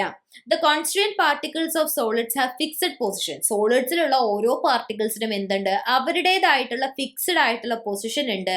അവർക്ക് എന്ത് മാത്രമേ ചെയ്യാൻ പറ്റുള്ളൂ, അവരിയ്ക്കുന്ന പൊസിഷൻ ഏതാണോ അവിടെ ഇരുന്ന് വൈബ്രേറ്റ് ചെയ്യാൻ മാത്രമേ ആർക്ക് പറ്റുള്ളൂ, സോളിഡ്സിലുള്ള പാർട്ടിക്കിൾസിന് പറ്റുള്ളൂ. അപ്പം ഇത് കാരണമാണ് സോളിഡ്സ് റിജിഡ് ആണ് എന്ന് നമ്മൾ പറയുന്നത്. കാരണം എന്താണ്, സോളിഡ്സിലെ ഓരോ പാർട്ടിക്കിൾസും ഇരിക്കുന്നിടത്ത് തന്നെയാണ് ഇരിക്കുന്നത്. അവർ ഇരുന്നിടത്ത് നിന്ന് വൈബ്രേറ്റ് ചെയ്യുക എന്നുള്ളൊരു പരിപാടി മാത്രമാണ് ചെയ്യണത്. അതുകൊണ്ട് തന്നെയാണ് നമ്മൾ സോളിഡ്സ് റിജിഡ് ആണ് എന്ന് പറയുന്നത്. പിന്നെന്താണ്, സോളിഡ്സിന് പ്രോപ്പർ ആയിട്ടുള്ള ഒരു ഷേപ്പ്, മാസ്, വോള്യം ഇതെല്ലാം ഉണ്ട്. സോളിഡ്സിന് പ്രത്യേകമായിട്ടുള്ള, ഓരോ സോളിഡ്സും ഡിഫറെന്റ് ആണ് അല്ലെ. പിന്നെന്താണ്, മോളിക്യൂൾസ് തമ്മിലുള്ള ഡിസ്റ്റൻസ് എന്താണ്, വളരെ കുറവാണ്. അത് നമ്മളിവിടെ പറഞ്ഞിട്ടുണ്ട്. പാക്ക് ചെയ്തിട്ടാണ് ഇരിക്കുന്നത്. മൂവ്മെന്റിന്റെ ഫ്രീഡം കുറവായത് കൊണ്ട് തന്നെ എന്താണ്, ഡിസ്റ്റൻസും വളരെ കുറവായിരിക്കും. ഓക്കെ, അപ്പൊ സോളിഡ്സിന്റെ ബേസിക് ആയിട്ടുള്ള ക്യാരക്ടറിസ്റ്റിക്സ് അല്ലെങ്കിൽ പ്രോപ്പർട്ടീസ് ആണ് ഇപ്പൊ നോക്കിയത്. അത് കറക്റ്റ് ആയിട്ട് ഒന്ന് നോട്ട് ചെയ്ത് വെക്കുക. ദെൻ എന്താണ്, particles have A fixed position and can only B vibrate on there position. നമ്മൾ നേരത്തെ പറഞ്ഞ കാര്യം തന്നെയാണ്. ഓരോ പാർട്ടിക്കിൾസിനും ഫിക്സഡ് ആയിട്ടുള്ള പൊസിഷൻ ഉണ്ട്. അതുകൊണ്ട് എന്താണ്, അവർക്ക് ആ ഇരിക്കുന്ന സ്ഥലത്തിരുന്ന് വൈബ്രേറ്റ് ചെയ്യാം എന്നുള്ളത് മാത്രമാണ് അവിടെ പോസിബിൾ ആയിട്ടുള്ള കാര്യം. പിന്നെന്താണ്, കംപ്രസ് ചെയ്യാനൊന്നും പറ്റില്ല അല്ലെ. റിജിഡ് ആണ്, ഭയങ്കര റിജിഡ് ആയിട്ട് നമുക്ക് അതിനെ അടിച്ച് ഇങ്ങനെ കംപ്രസ് ചെയ്ത് വെക്കാനുള്ള കാര്യങ്ങളൊന്നും എവിടെ പോസിബിൾ അല്ല. സോളിഡ്സ് എന്നുള്ള ഈ ഒരു അവസ്ഥയിൽ പോസിബിൾ അല്ല എന്നുള്ളതാണ് നമ്മൾ ഓർത്ത് വെക്കേണ്ട കാര്യം. ഓക്കെ, അപ്പൊ അത്രയുമാണ് സോളിഡ്സിനെ കുറിച്ച് പറയാനുള്ളത്. അപ്പൊ എന്ത് ചെയ്യാണ്, സോളിഡ്സ് എന്താണെന്നുള്ളത് ഇതിൽ നിന്ന് മനസ്സിലാക്കിയിട്ടുണ്ട് എന്ന് വിചാരിക്കണു. അപ്പോ സോളിഡ്സ് നമ്മൾ നോക്കി. ഇനി നോക്കാനുള്ളത് ലിക്വിഡ്സ് ആണ്. ഓക്കെ, ലിക്വിഡ്സ് എന്ന് പറഞ്ഞാൽ എന്താണ്, ദ്രാവകങ്ങൾ അല്ലെ. ദ്രാവകങ്ങൾ, ലിക്വിഡ്സ് എന്ന് പറഞ്ഞാല് ദ്രാവകങ്ങളെ കുറിച്ചാണ് നമ്മൾ നോക്കുന്നത്. A substance that has no definite shape has a definite volume and can take on any shape. Liquids എന്ന് പറഞ്ഞാൽ അല്ലെങ്കിൽ ദ്രാവകങ്ങൾ എന്ന് പറഞ്ഞാൽ എന്താണ്, കൃത്യമായിട്ടുള്ള ഒരു ഷേപ്പ് ഇല്ലാത്ത, കൃത്യമായിട്ടൊരു വോള്യം ഇല്ലാത്ത, പിന്നെന്താണ്, കൃത്യമായിട്ട് വോള്യം ഉള്ള സബ്സ്റ്റൻസിനെയാണ് നമ്മൾ എന്തു പറയുന്നത്, ലിക്വിഡ്സ് അല്ലെങ്കിൽ ദ്രാവകങ്ങൾ എന്ന് പറയുന്നത്. ഈ ലിക്വിഡ്സ് എന്താ ചെയ്യുക, ഇവർക്ക് പ്രോപ്പർ ഒരു ഷേപ്പ് ഇല്ല എന്ന് നമ്മൾ പറഞ്ഞു അല്ലെ. പകരം ഇവര് ചെയ്യുന്നത് എന്താന്ന് വെച്ച് കഴിഞ്ഞാൽ, നമ്മൾ ഇവയെ എന്തിലാണോ ഇടുന്നത്, ആ കണ്ടെയ്നറിന്റെ അല്ലെങ്കിൽ എന്തിലാണോ നമ്മൾ ഈ ലിക്വിഡ്സിനെ നിക്ഷേപിക്കുന്നത്, അവയുടെ ഷേപ്പിലേക്ക് മാറാനുള്ള കേപ്പബിലിറ്റി ആണ് ആർക്കുള്ളത്, ലിക്വിഡ്സ് അല്ലെങ്കിൽ ദ്രാവകങ്ങൾക്ക് ഉള്ളത്. ഓക്കെ, അപ്പൊ അത് ക്ലിയർ ആയി. ഇനി in a liquid state the molecules are close together so the amount of empty space between the molecules is very small. എന്താ പറയുന്നത്, ലിക്വിഡ് സ്റ്റേറ്റിലാണെന്നുണ്ടെങ്കിലും മോളിക്യൂൾസ് എന്താണ്, ക്ലോസ് ആയിട്ടാണ് നിൽക്കുന്നത്. കമ്പയറിംഗ് ടു സോളിഡ്സ്, സോളിഡ്സിനെ വെച്ച് നോക്കുമ്പോൾ ലിക്വിഡ്സിലുള്ള മോളിക്യൂൾസിന്റെ ആ ഒരു ക്ലോസ്നെസ് കുറച്ച് കുറവായിരിക്കും. സോളിഡ്സിനെ വെച്ച് നോക്കുന്ന സമയത്ത് കുറച്ച് എന്താ പറയുക, ഡിറ്റാച്ച്ഡ് ആയിട്ടായിരിക്കും. എന്നാലും അവരെന്താണ്, കമ്പാരിറ്റീവ്ലി അവർ ക്ലോസ് ആയിട്ട് തന്നെയാണ് നിൽക്കുന്നുണ്ടാവുക. അതുകൊണ്ട് തന്നെ എന്താണ്, ഈ മോളിക്യൂൾസിന് ഇടയിലുള്ള എംപ്റ്റി സ്പേസ്, ഒഴിവുള്ള സ്ഥലം എന്ന് പറയുന്നത് എന്തായിരിക്കും, വളരെ കുറവായിരിക്കും ലിക്വിഡ്സിലും. ഓക്കെ, ഇനി therefore liquids are more dense than gases under normal conditions. അതായത് നമ്മൾ പ്രത്യേകിച്ച് കാര്യമായിട്ട് ഒന്നും കുറയ്ക്കുകയോ ഒന്നും ചെയ്യണില്ല. നോർമലായിട്ടിരിക്കുന്ന കണ്ടീഷൻസ്, പ്രഷർ, ടെമ്പറേച്ചർ ഒക്കെ നോർമലായിട്ടിരിക്കുന്ന ഒരു അവസ്ഥയാണെന്നുണ്ടെങ്കിൽ ഗ്യാസസിനേക്കാൾ, അതായത് വാതകങ്ങളെക്കാൾ കൂടുതൽ ഡെൻസിറ്റി ആർക്കായിരിക്കും, അല്ലെങ്കിൽ ഡെൻസ് ആയിട്ട് ഇരിക്കുന്നത് ആരാണ്, ലിക്വിഡ്സ് ആണ് ഗ്യാസിനേക്കാൾ കൂടുതൽ ഡെൻസ് ആയിട്ട് ഇരിക്കുന്നത്. ഏറ്റവും അധികം ഡെൻസ് ആയിട്ടിരിക്കുന്നത് സോളിഡ്സ് ആണ്. അപ്പൊ അത് നമുക്കറിയാം. അതല്ലാണ്ട് ഉള്ള കാര്യമാണ് പറയുന്നത്. കമ്പയറിംഗ് ടു ഗ്യാസ്, വാതകങ്ങളെ കമ്പയർ ചെയ്യുന്ന സമയത്ത് ദ്രാവകങ്ങൾക്ക് ഡെൻസിറ്റി കുറച്ചുകൂടെ എന്താണ്, കൂടുതലായിരിക്കും. ഓക്കെ, ക്ലിയർ ആയില്ലേ? ഇനി നോക്കാം. In A liquid state molecules have A definite volume because intermolecular forces of attraction hold dum close together. എന്താ പറയുന്നത്? ലിക്വിഡ് സ്റ്റേറ്റ്, ഒരു ദ്രാവക അവസ്ഥയിൽ ഇരിക്കുമ്പോൾ മോളിക്യൂൾസിന്, കണികകൾക്ക്, അല്ലെങ്കിൽ കണികകൾ എന്ന് പറഞ്ഞാൽ പദാർത്ഥങ്ങൾ, തന്മാത്രകൾ. ഓക്കെ, അപ്പൊ തന്മാത്രകൾക്ക് എന്താണുള്ളത്? കറക്റ്റ് ആയിട്ടുള്ള ഒരു വോള്യം ഉണ്ടായിരിക്കും. കാരണം എന്താന്ന് വെച്ച് കഴിഞ്ഞാല് ഈ മോളിക്യൂൾസ് തമ്മിൽ ഒരു ഫോഴ്സ് ഓഫ് അട്രാക്ഷൻ ഉണ്ട് എന്ന് നമ്മൾ പറഞ്ഞിട്ടുണ്ടായിരുന്നു അല്ലെ. ആ ഫോഴ്സ് ഓഫ് അട്രാക്ഷൻ എന്ത് ചെയ്യും? ഇവയെ തമ്മിൽ അടുപ്പിച്ച് നിർത്താനായിട്ട് ശ്രമിക്കും. അതുകൊണ്ട് തന്നെയാണ് നമ്മൾ എന്ത് പറയുന്നത്? ലിക്വിഡ് സ്റ്റേറ്റിൽ ഇരിക്കുമ്പം ഈ മോളിക്യൂൾസിനെല്ലാം പ്രോപ്പർ ആയിട്ട് അല്ലെങ്കിൽ ഡെഫിനിറ്റ് ആയിട്ട് ഒരു വോള്യം നമുക്ക് കാണാനായിട്ട് പറ്റുമെന്ന് പറയുന്നത്. ഓക്കെ, ഇനി liquids can flow because molecules can move freely. Liquids ഒഴുകി നടക്കാറുണ്ട് അല്ലെ. അതിന്റെ കാരണം എന്താണ്? മോളിക്യൂൾസിന് ഫ്രീ ആയിട്ട് മൂവ് ചെയ്യാനുള്ള കേപ്പബിലിറ്റി ഉണ്ട്. സോളിഡ്സിനെ പോലെ അങ്ങോട്ടേക്ക് ഫോഴ്സ് ഓഫ് അട്രാക്ഷൻ കൊടുത്ത് പരസ്പരം നീങ്ങാൻ പറ്റാത്ത പോലെ ക്ലോസ് ആയിട്ട് പാക്ക് ചെയ്തിട്ടല്ല എവിടെ നമുക്ക് കാണാൻ പറ്റുന്നത്? ലിക്വിഡ്സിൽ കാണാൻ പറ്റുന്നത്. അതുകൊണ്ട് തന്നെ എന്താണ്? മോളിക്യൂൾസിന് ഫ്രീ ആയിട്ട് മൂവ് ചെയ്യാൻ പറ്റും എന്നുള്ളതിന്റെ റീസൺ അല്ലെങ്കിൽ തെളിവാണ് ലിക്വിഡ്സ് എന്ത് ചെയ്യുന്നത്? ഒഴുകി നടക്കുന്നത്. Okay. In a liquid state, the particles are relatively close together and move more freely than in a solid state. നമ്മൾ പറയുന്ന കാര്യങ്ങളെല്ലാം ഒന്ന് തന്നെയാണ്. ഇത്രയും നേരം നിങ്ങൾ പറയുമ്പോൾ നിങ്ങൾക്ക് മനസ്സിലാക്കിയിട്ടുണ്ടാവുക. പറയുന്ന കാര്യങ്ങളെല്ലാം തന്നെ എന്താണ്? സെയിം കാര്യങ്ങളൊക്കെ തന്നെയാണ് നമ്മൾ പറയുന്നത്. പക്ഷെ അതിന് പല പല ആംഗിളിൽ നമ്മൾ നോക്കിയിട്ട് എന്ത് ചെയ്യാണ്? ഡെഫിനിഷൻസ് കൊടുക്കുകയാണ്. ഓക്കെ, അപ്പം in a liquid state, the particles are relatively close together and move freely than in a solid state. ഒരു സോളിഡ് സ്റ്റേറ്റിൽ ഉള്ളതിനേക്കാൾ ഫ്രീ ആയിട്ട് ആർക്ക് മൂവ് ചെയ്യാനായിട്ട് പറ്റും? ലിക്വിഡ് സ്റ്റേറ്റിലുള്ള പാർട്ടിക്കിൾസിന് മൂവ് ചെയ്യാനായിട്ട് പറ്റും. കാരണം സോളിഡ് സ്റ്റേറ്റിനേക്കാൾ കുറച്ചുകൂടെ എന്താണ്? കുറച്ച് ഒരു ഫ്രീഡം ഒക്കെ മോളിക്യൂൾസ് തമ്മിലുള്ള ആ ഒരു ഫോഴ്സ് ഓഫ് അട്രാക്ഷനിൽ കുറച്ചൊരു ഗ്യാപ്പ് ഒക്കെ ഉള്ളത് കൊണ്ട് തന്നെ അവർക്ക് എന്ത് ചെയ്യാൻ പറ്റും? ഫ്രീ ആയിട്ട് മൂവ് ചെയ്യാൻ പറ്റും. ഓക്കെ, ഇപ്പൊ ഗ്യാസിനെ വെച്ച് നോക്കുമ്പോൾ ഇതിന്റെ മൂവ്മെന്റ് കുറവാണ്. പക്ഷെ സോളിഡ്സിനെ വെച്ച് നോക്കുമ്പോൾ ഇതിന് എന്ത് ചെയ്യാൻ പറ്റും? മൂവ് ചെയ്യാനായിട്ട് പറ്റും എന്നാണ് നമ്മൾ മനസ്സിലാക്കേണ്ടത്. ഓക്കെ, അപ്പൊ അത്രയും കാര്യങ്ങളാണ് എന്തിലുള്ളത്? ലിക്വിഡ് സ്റ്റേറ്റിനെ കുറിച്ച് നമുക്ക് പറയാനുണ്ടായിരുന്നത്. പോയിന്റ്സ് ഒക്കെ കറക്റ്റ് ആയിട്ട് നോട്ട് ചെയ്ത് വെക്കണം കേട്ടോ. അടുത്തതാണ് ഗ്യാസ്. ഗ്യാസുകളെ കുറിച്ച് നോക്കാതാ കണ്ടോ. ഗ്യാസുകൾ എനിക്ക് എങ്ങനെയോ ഇങ്ങനെ കറക്റ്റ് ആയിട്ട് ഇങ്ങനെ മൂവ് ചെയ്യുന്ന ഒരു പിക്ചർ കിട്ടി. ബാക്കിയുള്ളതിന് അങ്ങനെ ഇല്ല അല്ലെ. Substances that do not have a definite shape or volume and have very large distances between molecules. Gas അല്ലെങ്കിൽ വാതകങ്ങൾ എന്ന് പറയുന്നത് എന്തിനെയാണ്? വാതകങ്ങൾ എന്നാണ് നമ്മൾ പറയുക അല്ലെ. വാതകം അല്ലെങ്കിൽ വാതകങ്ങൾ എന്നാണ് അതിനെ പറയുന്നത്. എന്ന് വെച്ചാൽ എന്താണ്? കറക്റ്റ് ആയിട്ടുള്ള ഒരു ഷേപ്പ് ഇല്ല, ഒരു വോള്യം ഇല്ല, പിന്നെന്താണ്? മോളിക്യൂൾസ് തമ്മിൽ വലിയ ഡിസ്റ്റൻസ് ആണ് അല്ലെ. ഒന്ന് എവിടെ നിൽക്കുമ്പോൾ വേറെ എവിടെയില്ല, എന്തെങ്കിലും എങ്ങോട്ടെങ്കിലും ഒക്കെ പോകുന്ന ആൾക്കാരാണ് ഗ്യാസിലുള്ള മോളിക്യൂൾസ് എന്ന് പറയുന്നത്. സോ അത്തരത്തിലുള്ള ആൾക്കാരെ അല്ലെങ്കിൽ അത്തരത്തിലുള്ള സബ്സ്റ്റൻസിനെയാണ് നമ്മൾ എന്ത് പറയുന്നത്? വാതകങ്ങൾ അല്ലെങ്കിൽ ഗ്യാസ് എന്ന് പറയുന്നത്. ഓക്കെ, ഇനി ഒരു കാര്യമുള്ളത്, നമുക്ക് സ്റ്റേറ്റ്സ് ഓഫ് മാറ്റർ കുറെ എണ്ണമുണ്ട്. അതിനകത്ത് ഏറ്റവും ലൈറ്റസ്റ്റ് ആയിട്ടുള്ള സ്റ്റേറ്റ് ഓഫ് മാറ്റർ ആണ് വാതകങ്ങൾ അല്ലെങ്കിൽ ഗ്യാസ് എന്ന് പറയുന്നത്. Okay, the reason life exist on earth is because of the earth gaseous atmosphere. ഭൂമിയിൽ ജീവൻ നിലനിൽക്കുന്നതിന്റെ പ്രധാനപ്പെട്ട കാരണം എന്ന് പറയുന്നത് എന്താണ്? നമ്മുടെ വാതകപൂർണമായിട്ടുള്ള അന്തരീക്ഷമാണ് അല്ലെ. നമ്മുടെ അന്തരീക്ഷം, അറ്റ്മോസ്ഫിയറിൽ കൂടുതലായിട്ടും എന്താണത്? ഗ്യാസുകളാണുള്ളത്. ആ ഒരു അന്തരീക്ഷം ഉള്ളത് കൊണ്ടാണ് ഭൂമിയിൽ എന്തുള്ളത്? ജീവന്റെ നിലനിൽപ്പ് ഉള്ളത്. ഓക്കെ, ക്ലിയർ അല്ലേ? ഇപ്പൊ വാതകങ്ങളെ കുറിച്ചാണ് നോക്കിയത്, അത് ക്ലിയർ ആയിട്ടുണ്ട്. ഇനി നോക്കാം. Some of the special properties exhibited by substances in the gaseous state. Gaseous സ്റ്റേറ്റിൽ ഇരിക്കുന്ന സബ്സ്റ്റൻസിന് ചില ബാക്കിയുള്ളത് സോളിഡ് സ്റ്റേറ്റും അതുപോലെ ലിക്വിഡ് സ്റ്റേറ്റും ഒക്കെ വെച്ച് നോക്കുന്ന സമയത്ത് ഗ്യാസ് ആയിട്ട് ഇരിക്കുന്ന ഒരു സബ്സ്റ്റൻസിന് എന്തുണ്ടാവും? കുറച്ച് പ്രോപ്പർട്ടീസ്, എക്സ്ട്രാ പ്രോപ്പർട്ടീസ് ഉണ്ടാവും. ഓക്കെ, അപ്പൊ അത് ഏതൊക്കെയാണ് എന്ന് നമുക്കൊന്ന് നോക്കാം. Gases can be compressed to a great extent. ഗ്യാസിനെ നമുക്ക് എന്ത് ചെയ്യാൻ പറ്റും? ഒരു കുറേ അധികം നമുക്ക് കംപ്രസ് ചെയ്യാനായിട്ട് പറ്റും. അപ്പൊ അതിന് ബെസ്റ്റ് എക്സാമ്പിൾ ആണ് നമ്മൾ യൂസ് ചെയ്യുന്ന കുക്കിംഗ് സിലിണ്ടർ ഉണ്ട് അല്ലെ. കുക്കിംഗ് ഗ്യാസ് ഒക്കെ ഉണ്ട് നമ്മുടെ സിലിണ്ടറിൽ. നമ്മൾ എന്താണ്? അതിനകത്ത് ഗ്യാസ് ആണെന്നാണ് പറയുന്നത്. ഈ പല വഴിക്ക് പോകുന്ന മോളിക്യൂൾസ് ഉള്ള ഗ്യാസിനെ നമ്മൾ എങ്ങനെയാണ് കൊണ്ടുവരുന്നത്? ഒരു സിലിണ്ടറിനകത്ത് കൊണ്ടുവരുന്നത് കംപ്രസ് ചെയ്തിട്ടാണ്. ഓക്കെ, അപ്പൊ അതിനെ നമ്മൾ പറയുന്നത് എന്താണ്? LPG എന്ന് പറയുന്ന ലിക്വിഫൈ ചെയ്തിട്ടാണ് കൊണ്ടുവരുന്നത്. സോ അതിനെ നമ്മൾ ലിക്വിഫൈഡ് പെട്രോളിയം ഗ്യാസ് എന്ന് പറയും. പിന്നെ ഒരെണ്ണം കേട്ടിട്ടുണ്ടോ നിങ്ങൾ? CNG എന്ന പേരിൽ ഇപ്പൊ നമുക്ക് വാഹനങ്ങളൊക്കെ CNG-യിലാണ് ഓടുന്നത് എന്ന് കേട്ടിട്ടുണ്ട് അല്ലെ. Compressed natural gas. നാച്ചുറൽ ഗ്യാസിനെ കംപ്രസ് ചെയ്ത് നമുക്ക് ഉപയോഗിക്കാൻ പറ്റുന്ന രീതിയിലേക്ക് ആക്കി എടുത്തിരിക്കുന്ന അതിനെയാണ് നമ്മൾ എന്ത് പറയുന്നത്? കംപ്രസ്ഡ് നാച്ചുറൽ ഗ്യാസ് അല്ലെങ്കിൽ CNG എന്ന് പറയുന്നത്. ഓക്കെ, അപ്പൊ എന്താണ്, ഗ്യാസിനെ നമുക്ക് കംപ്രസ് ചെയ്ത് എന്ത് ചെയ്യാൻ പറ്റും, നമുക്ക് ഉപയോഗിക്കാനായിട്ട് പറ്റും. സോളിഡിനെയോ ലിക്വിഡിനെയോ നമുക്ക് ഗ്യാസ് കംപ്രസ് ചെയ്യുന്ന ആ ഒരു ലെവലിലേക്ക് എന്ത് ചെയ്യാൻ പറ്റില്ല, ചെയ്യാനായിട്ട് പറ്റില്ല. Gases exert equal pressure in all directions. Gas എന്താ ചെയ്യുന്നത്, എല്ലാ ഡയറക്ഷൻസിലേക്കും ഒരേ പ്രഷർ ആയിരിക്കും ഗ്യാസ് എക്സേർട്ട് ചെയ്യുന്നുണ്ടാവുക. Okay, the gaseous state is the state in which a substance has the lowest density.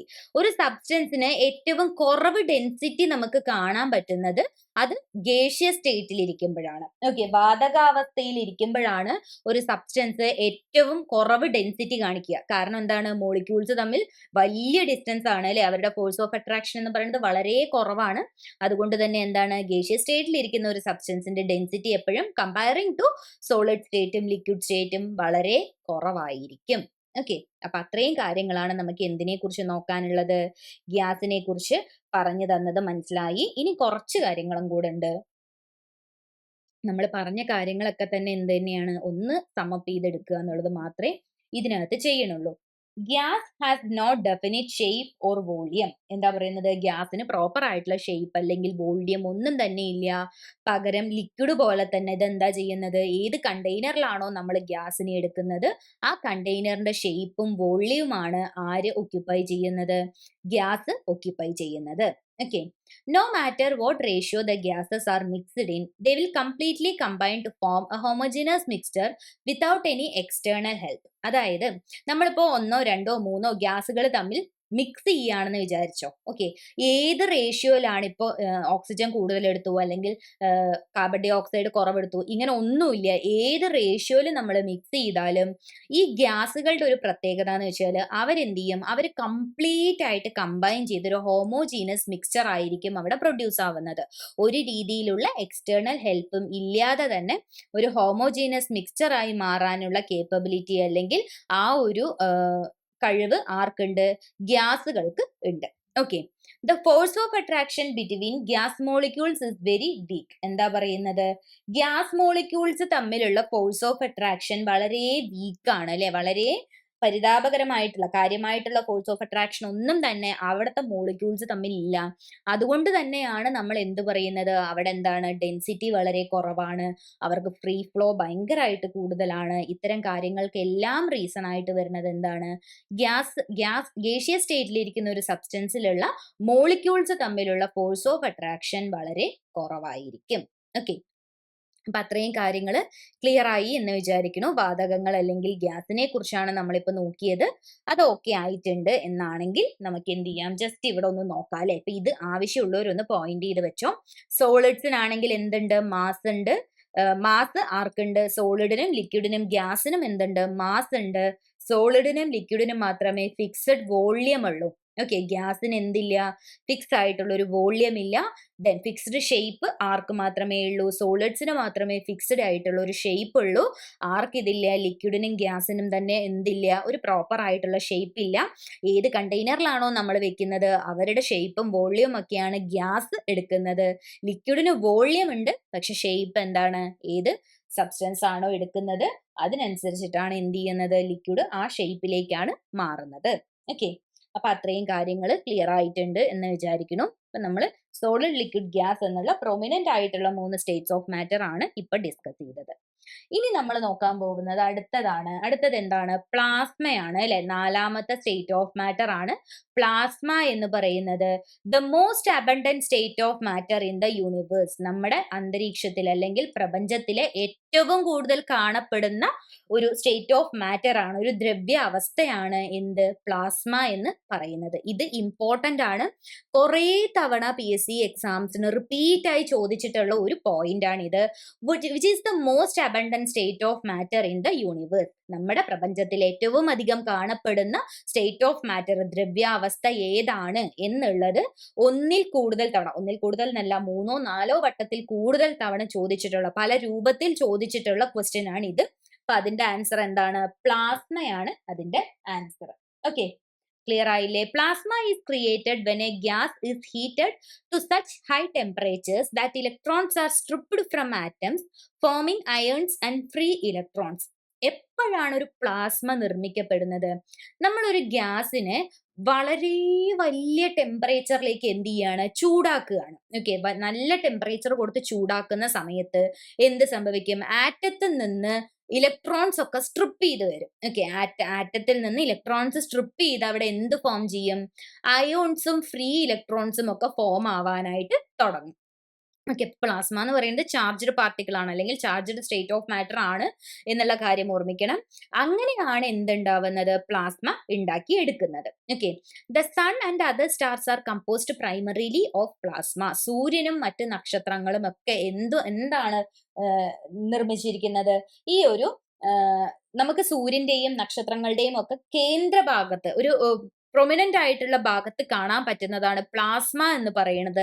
ഇവരുടെ തിളക്കത്തിന് കാരണം എന്താണ്? ഈ പ്ലാസ്മയുടെ പ്രസൻസ് ഉള്ളത് കൊണ്ടാണ് സൂര്യനും നക്ഷത്രങ്ങളും ഒക്കെ തിളങ്ങുന്നത്. Fluorescent and neon lights rely on plasma for light production. ഫ്ലൂറസെന്റും അതുപോലെ നിയോൺ ലൈറ്റ്സും ഒക്കെ പ്ലാസ്മ ഉപയോഗിക്കുന്നുണ്ടെങ്കിൽ പ്ലാസ്മയുമായി ബന്ധപ്പെട്ട് കിടക്കുന്നു. എന്തിനു വേണ്ടിയിട്ടാണ്? Light production. ഞാൻ ഈ പറഞ്ഞതുപോലെ പ്ലാസ്മയുടെ ആ ഒരു ചാർജ് ഉള്ളത് കൊണ്ട് തന്നെയാണ് പ്ലാസ്മയ്ക്ക് ഈ ഒരു തിളങ്ങാൻ പറ്റുന്ന ആ ഒരു കഴിവുള്ളത്. ഓക്കെ, ക്ലിയർ ആയില്ലേ?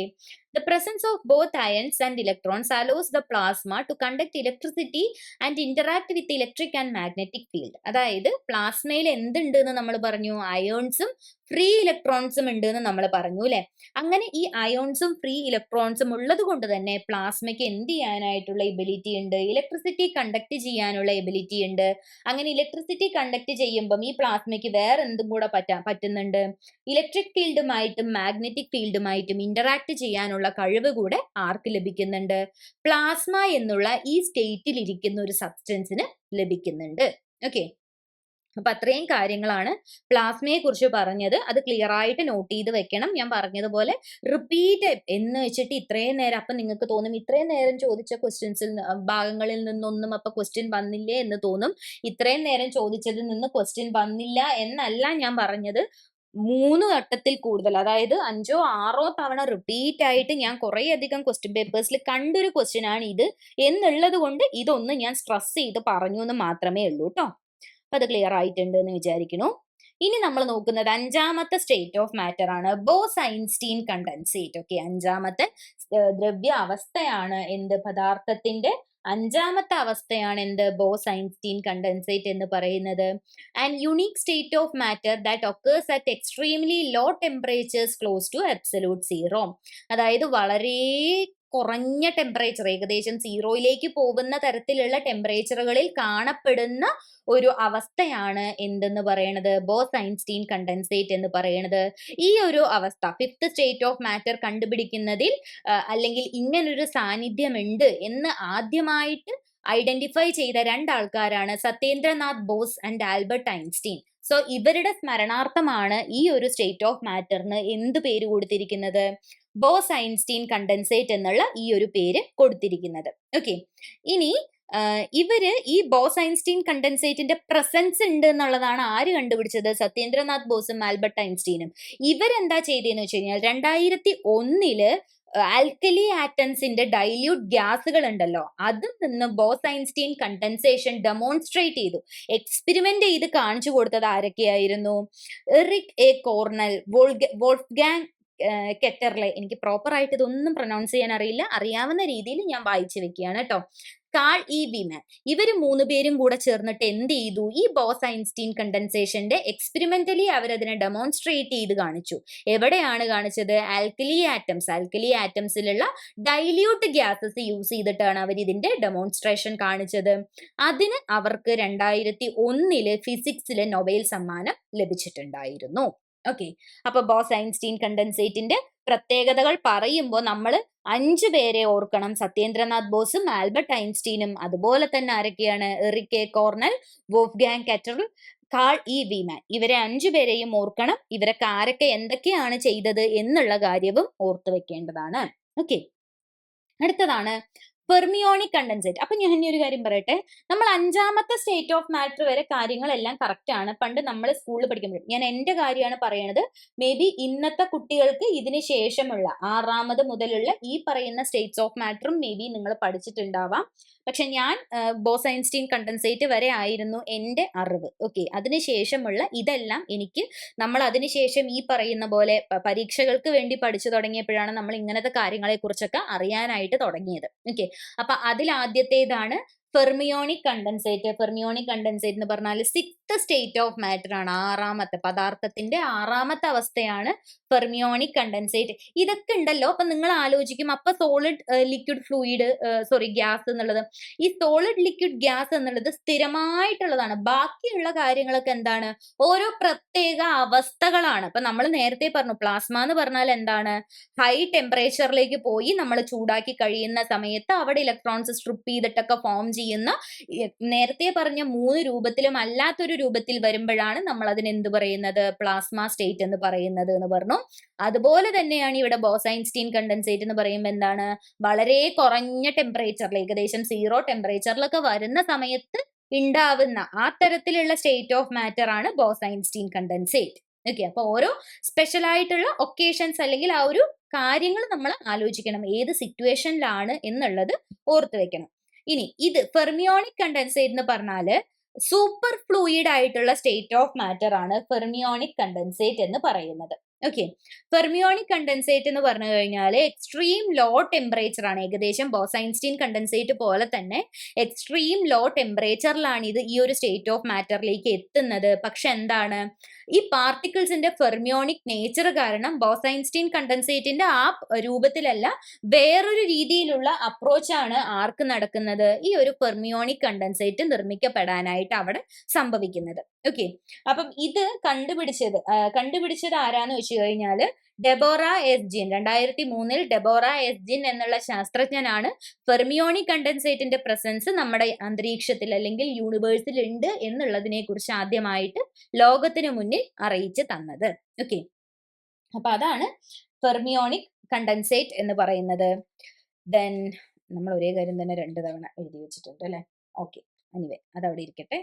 അടുത്തത് ക്വാർക്ക് ഗ്ലൂഓൺ പ്ലാസ്മ. ഇതെന്താണ്, ക്വാർക്ക്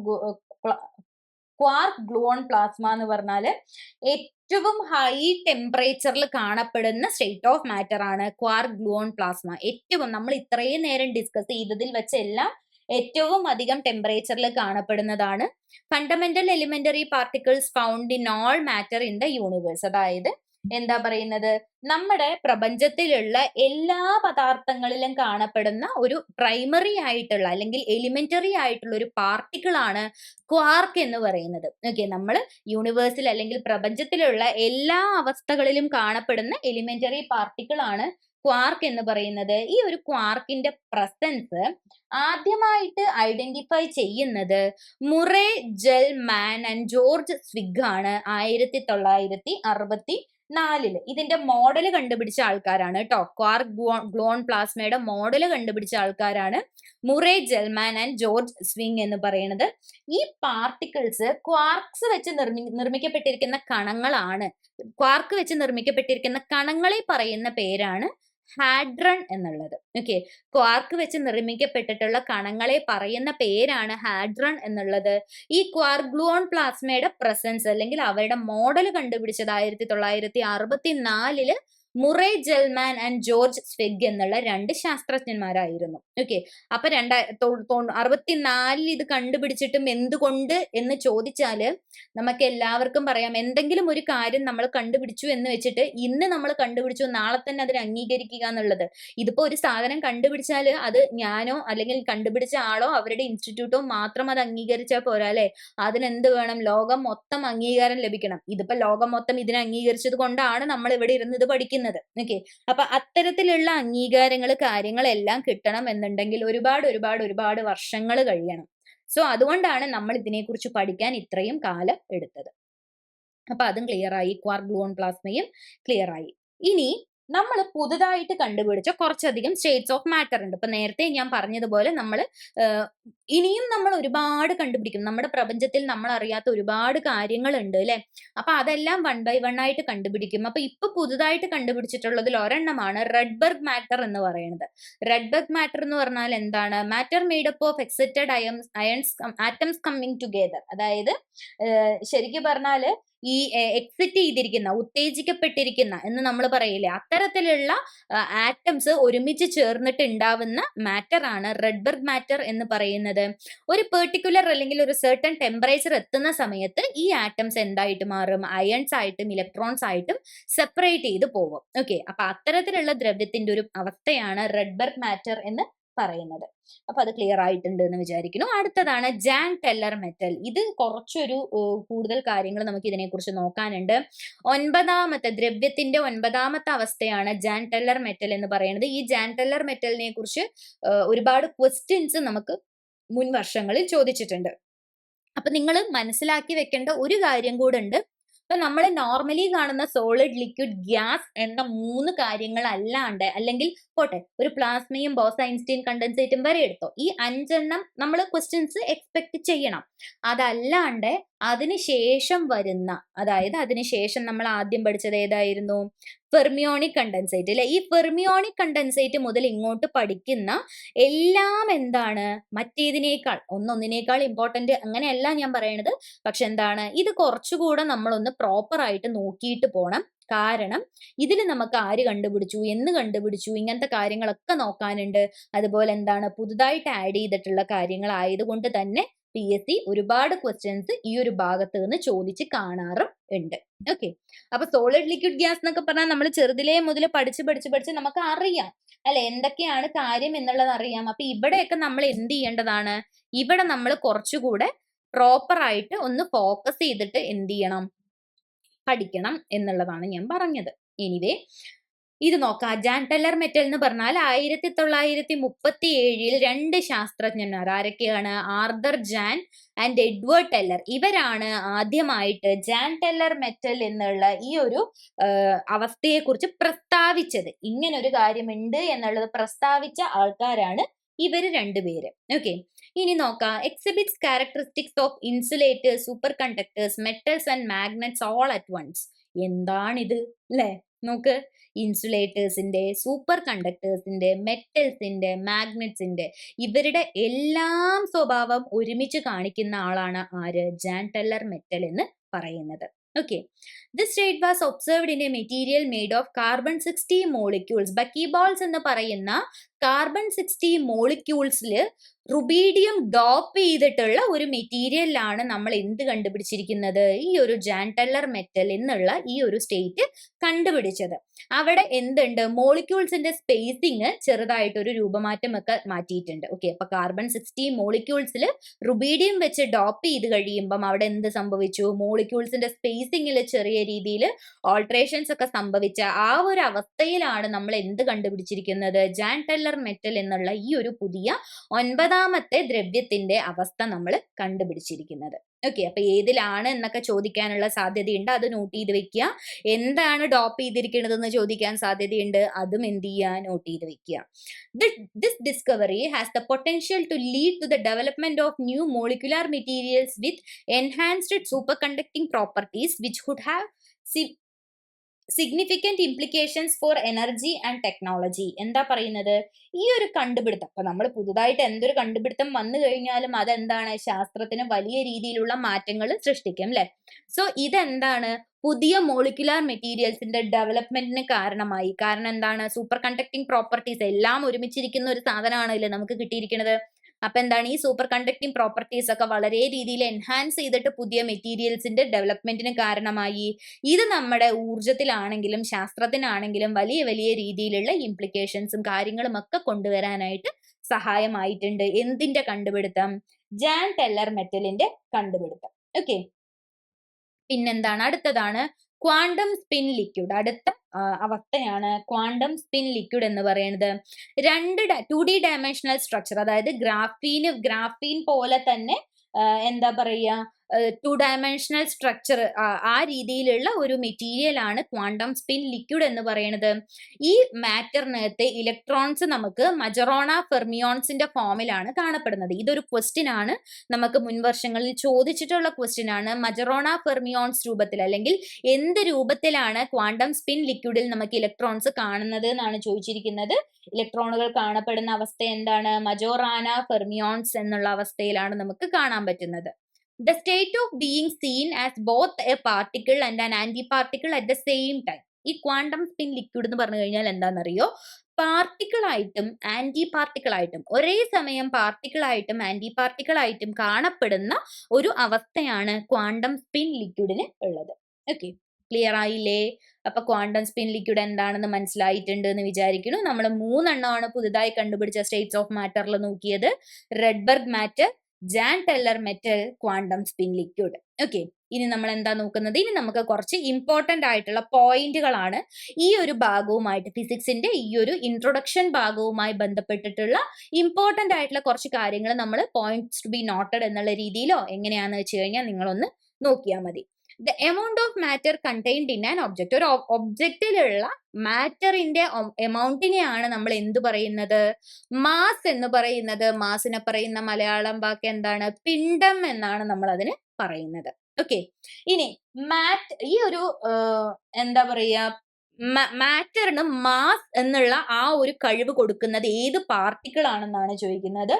ഹിഗ്സ് ബോസോൺ ആണ് ഈ ഒരു ദ്രവ്യത്തിന് എന്ത് കൊടുക്കുന്നത്? മാസ് കൊടുക്കുന്നത് ഹിഗ്സ് ബോസോൺ ആണ്. ഓക്കെ, ഇനി ഈ ഹിഗ്സ് ബോസോണിന് നമ്മൾ ദൈവകണം എന്നാണ് പറയുന്നത്. ഗോഡ്സ് പാർട്ടിക്കിൾ, അല്ലെങ്കിൽ അതിന്റെ പ്രോപ്പർ മലയാള വാക്യം അല്ലെങ്കിൽ വാക്ക് എന്ന് പറയുന്നത് എന്താണ്? ദൈവകണം എന്നാണ് എന്തറിയപ്പെടുന്നത്? ഹിഗ്സ് ബോസോൺ അറിയപ്പെടുന്നത്. ഈ ദൈവകണം എന്ന പദം ആദ്യമായിട്ട് ഉപയോഗിച്ചത് ലിയോൺ ലിൻഡർമാൻ എന്നുള്ള ശാസ്ത്രജ്ഞനായിരുന്നു.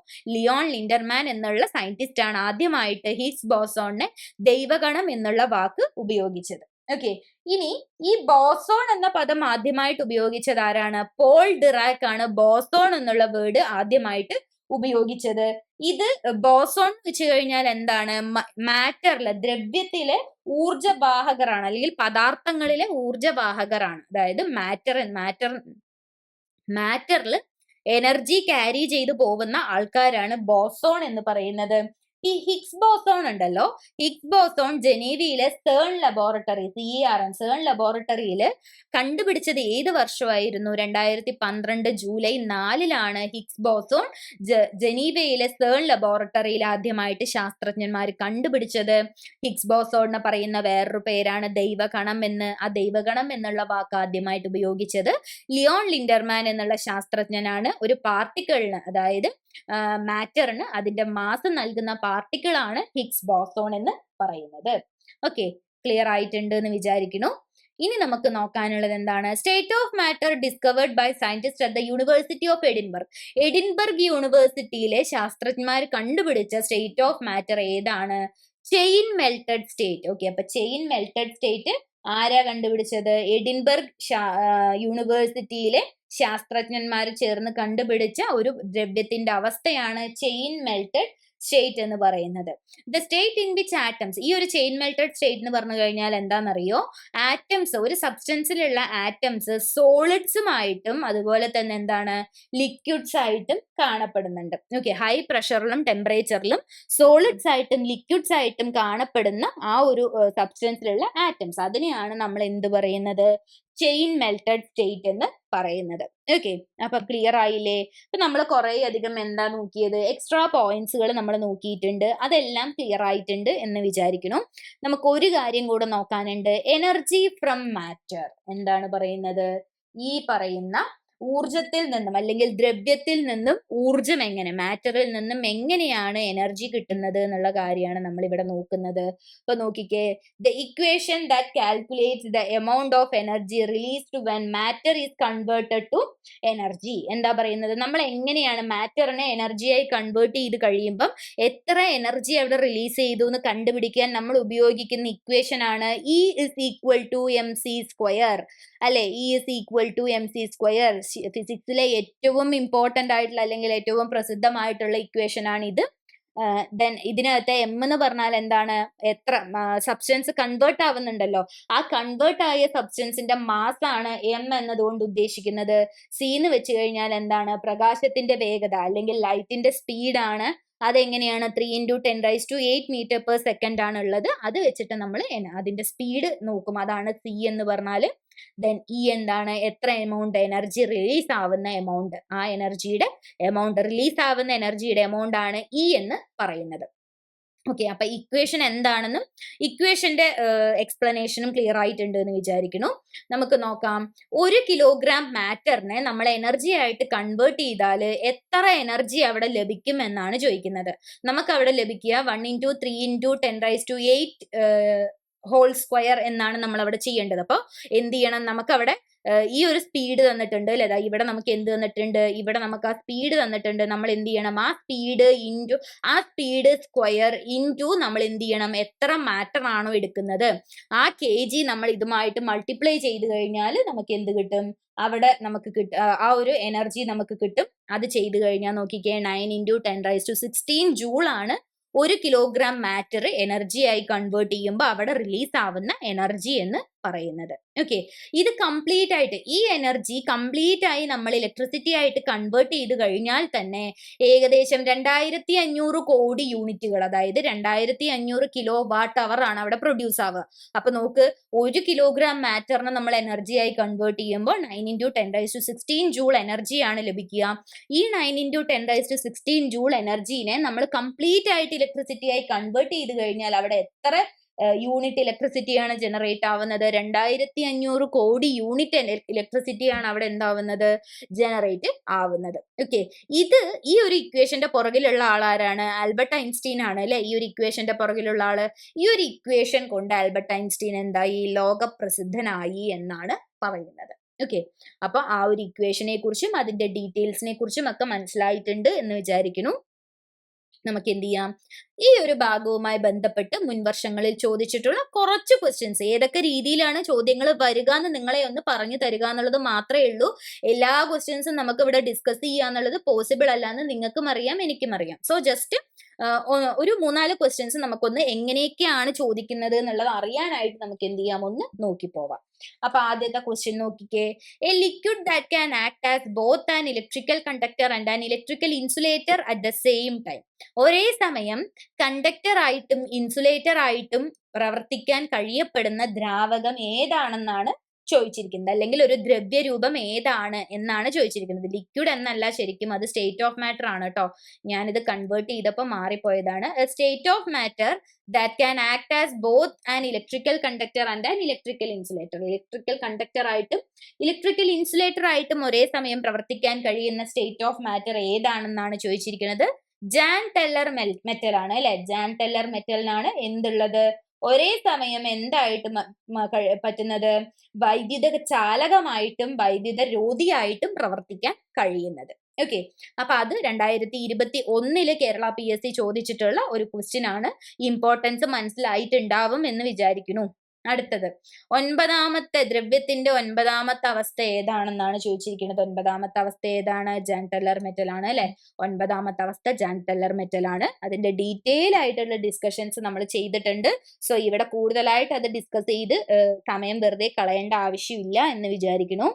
ഇനി എന്താണ്, the state in which matter exist as electrically charged particle. Matter electrically charged particles ആയിട്ട് ഇരിക്കുന്ന രൂപം ഏതാണെന്നാണ് ചോദിച്ചിരിക്കുന്നത്. ഇലക്ട്രിക്കലി ചാർജ്ഡ് ആയിട്ടിരിക്കുന്നത് ഏത് അവസ്ഥയിലാണ്, പ്ലാസ്മ സ്റ്റേറ്റിലാണ് അല്ലെ. നമ്മൾ നേരത്തെ പറഞ്ഞു അയൺസ് ആയിട്ടും ഫ്രീ ഇലക്ട്രോൺസ് ആയിട്ടും ഒക്കെ നമുക്ക് കാണാൻ പറ്റുന്നത് പ്ലാസ്മ സ്റ്റേറ്റിലാണ്. ഇലക്ട്രിക്കലി ചാർജ്ഡ് പാർട്ടിക്കിൾസ് ആയിട്ട് ഇരിക്കുന്ന സ്റ്റേറ്റ് ഓഫ് മാറ്റർ ഏതാണ്, പ്ലാസ്മ സ്റ്റേറ്റ് ആണ്. പ്ലാസ്മ സ്റ്റേറ്റിനെ കുറിച്ച് ഡീറ്റെയിൽ ആയിട്ടുള്ള കാര്യങ്ങൾ നമ്മൾ ഓൾറെഡി ഡിസ്കസ് ചെയ്തിട്ടുണ്ട്. അപ്പൊ ഇതും എന്താണ്, കേരള PSC ഏതാ വർഷം എന്നുള്ളത് ഞാനിവിടെ നോട്ട് ചെയ്യാൻ മറന്നുപോയി. അപ്പൊ മുൻ വർഷത്തിൽ ചോദിച്ചിട്ടുള്ള ഏതോ ഒരു വർഷത്തിലുള്ള ഒരു ചോദ്യമാണ് ഇത്. ഓക്കെ, അടുത്തത്, the most abundant state of matter in the universe. ഞാൻ നേരത്തെ പറഞ്ഞതുപോലെ ഇത് ഒരുപാട് വട്ടം, ഒരു തവണ അല്ല ഒരുപാട് വട്ടം ചോദിച്ചിട്ടുള്ള ഒരു ക്വസ്റ്റ്യൻ ആണ്.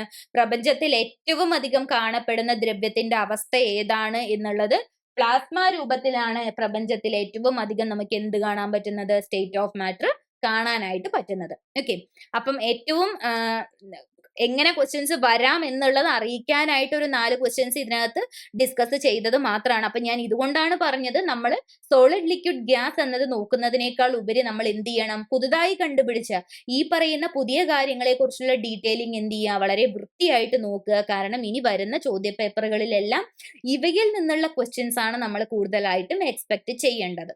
ഓക്കെ, അപ്പൊ അത്രയും കാര്യങ്ങളാണ് ഈ ഒരു ഫിസിക്സിന്റെ ഇൻട്രൊഡക്ഷൻ പാർട്ടിൽ നമുക്ക് നോക്കാനുണ്ടായിരുന്നത്. അപ്പൊ നമ്മൾ കുറച്ചധികം സ്റ്റേറ്റ്സ് ഓഫ് മാറ്റേഴ്സിന്റെ കാര്യങ്ങളും ഡീറ്റെയിലിംഗും ഒക്കെ നോക്കിയിട്ടുണ്ടായിരുന്നു. പറഞ്ഞു തന്ന കാര്യങ്ങൾ എല്ലാവർക്കും മനസ്സിലായിട്ടുണ്ടാവും എന്ന് വിചാരിക്കുന്നു. അപ്പൊ ഞാൻ ക്ലാസ് എടുക്കുമ്പോൾ പറഞ്ഞുകൊണ്ടിരുന്നു, നോട്ട് ചെയ്ത് വെക്കുക. നോട്ട് ചെയ്യാൻ മടിയുള്ളവരാണെങ്കിൽ എന്ത് ചെയ്താൽ മതി, ജസ്റ്റ് ഒന്ന് എന്താ പറയുക, ഈ പറയുന്ന ഈ ഒരു സ്ക്രീൻഷോട്ട് എങ്കിലും ചെയ്ത് വെക്കാനായിട്ട് ഒന്ന് ശ്രമിക്കേണ്ടതാണ്. ഓക്കെ, അപ്പൊ എന്താണ്, നമുക്ക് ഈ ഒരു ക്ലാസ് ഇവിടെ വൈൻഡപ്പ് ചെയ്യാം. ഫിസിക്സിന്റെ കൂടുതൽ ക്ലാസ്സുകളുമായിട്ട് നമുക്ക് വീണ്ടും കാണാം. അതുവരേക്കും താങ്ക് യു.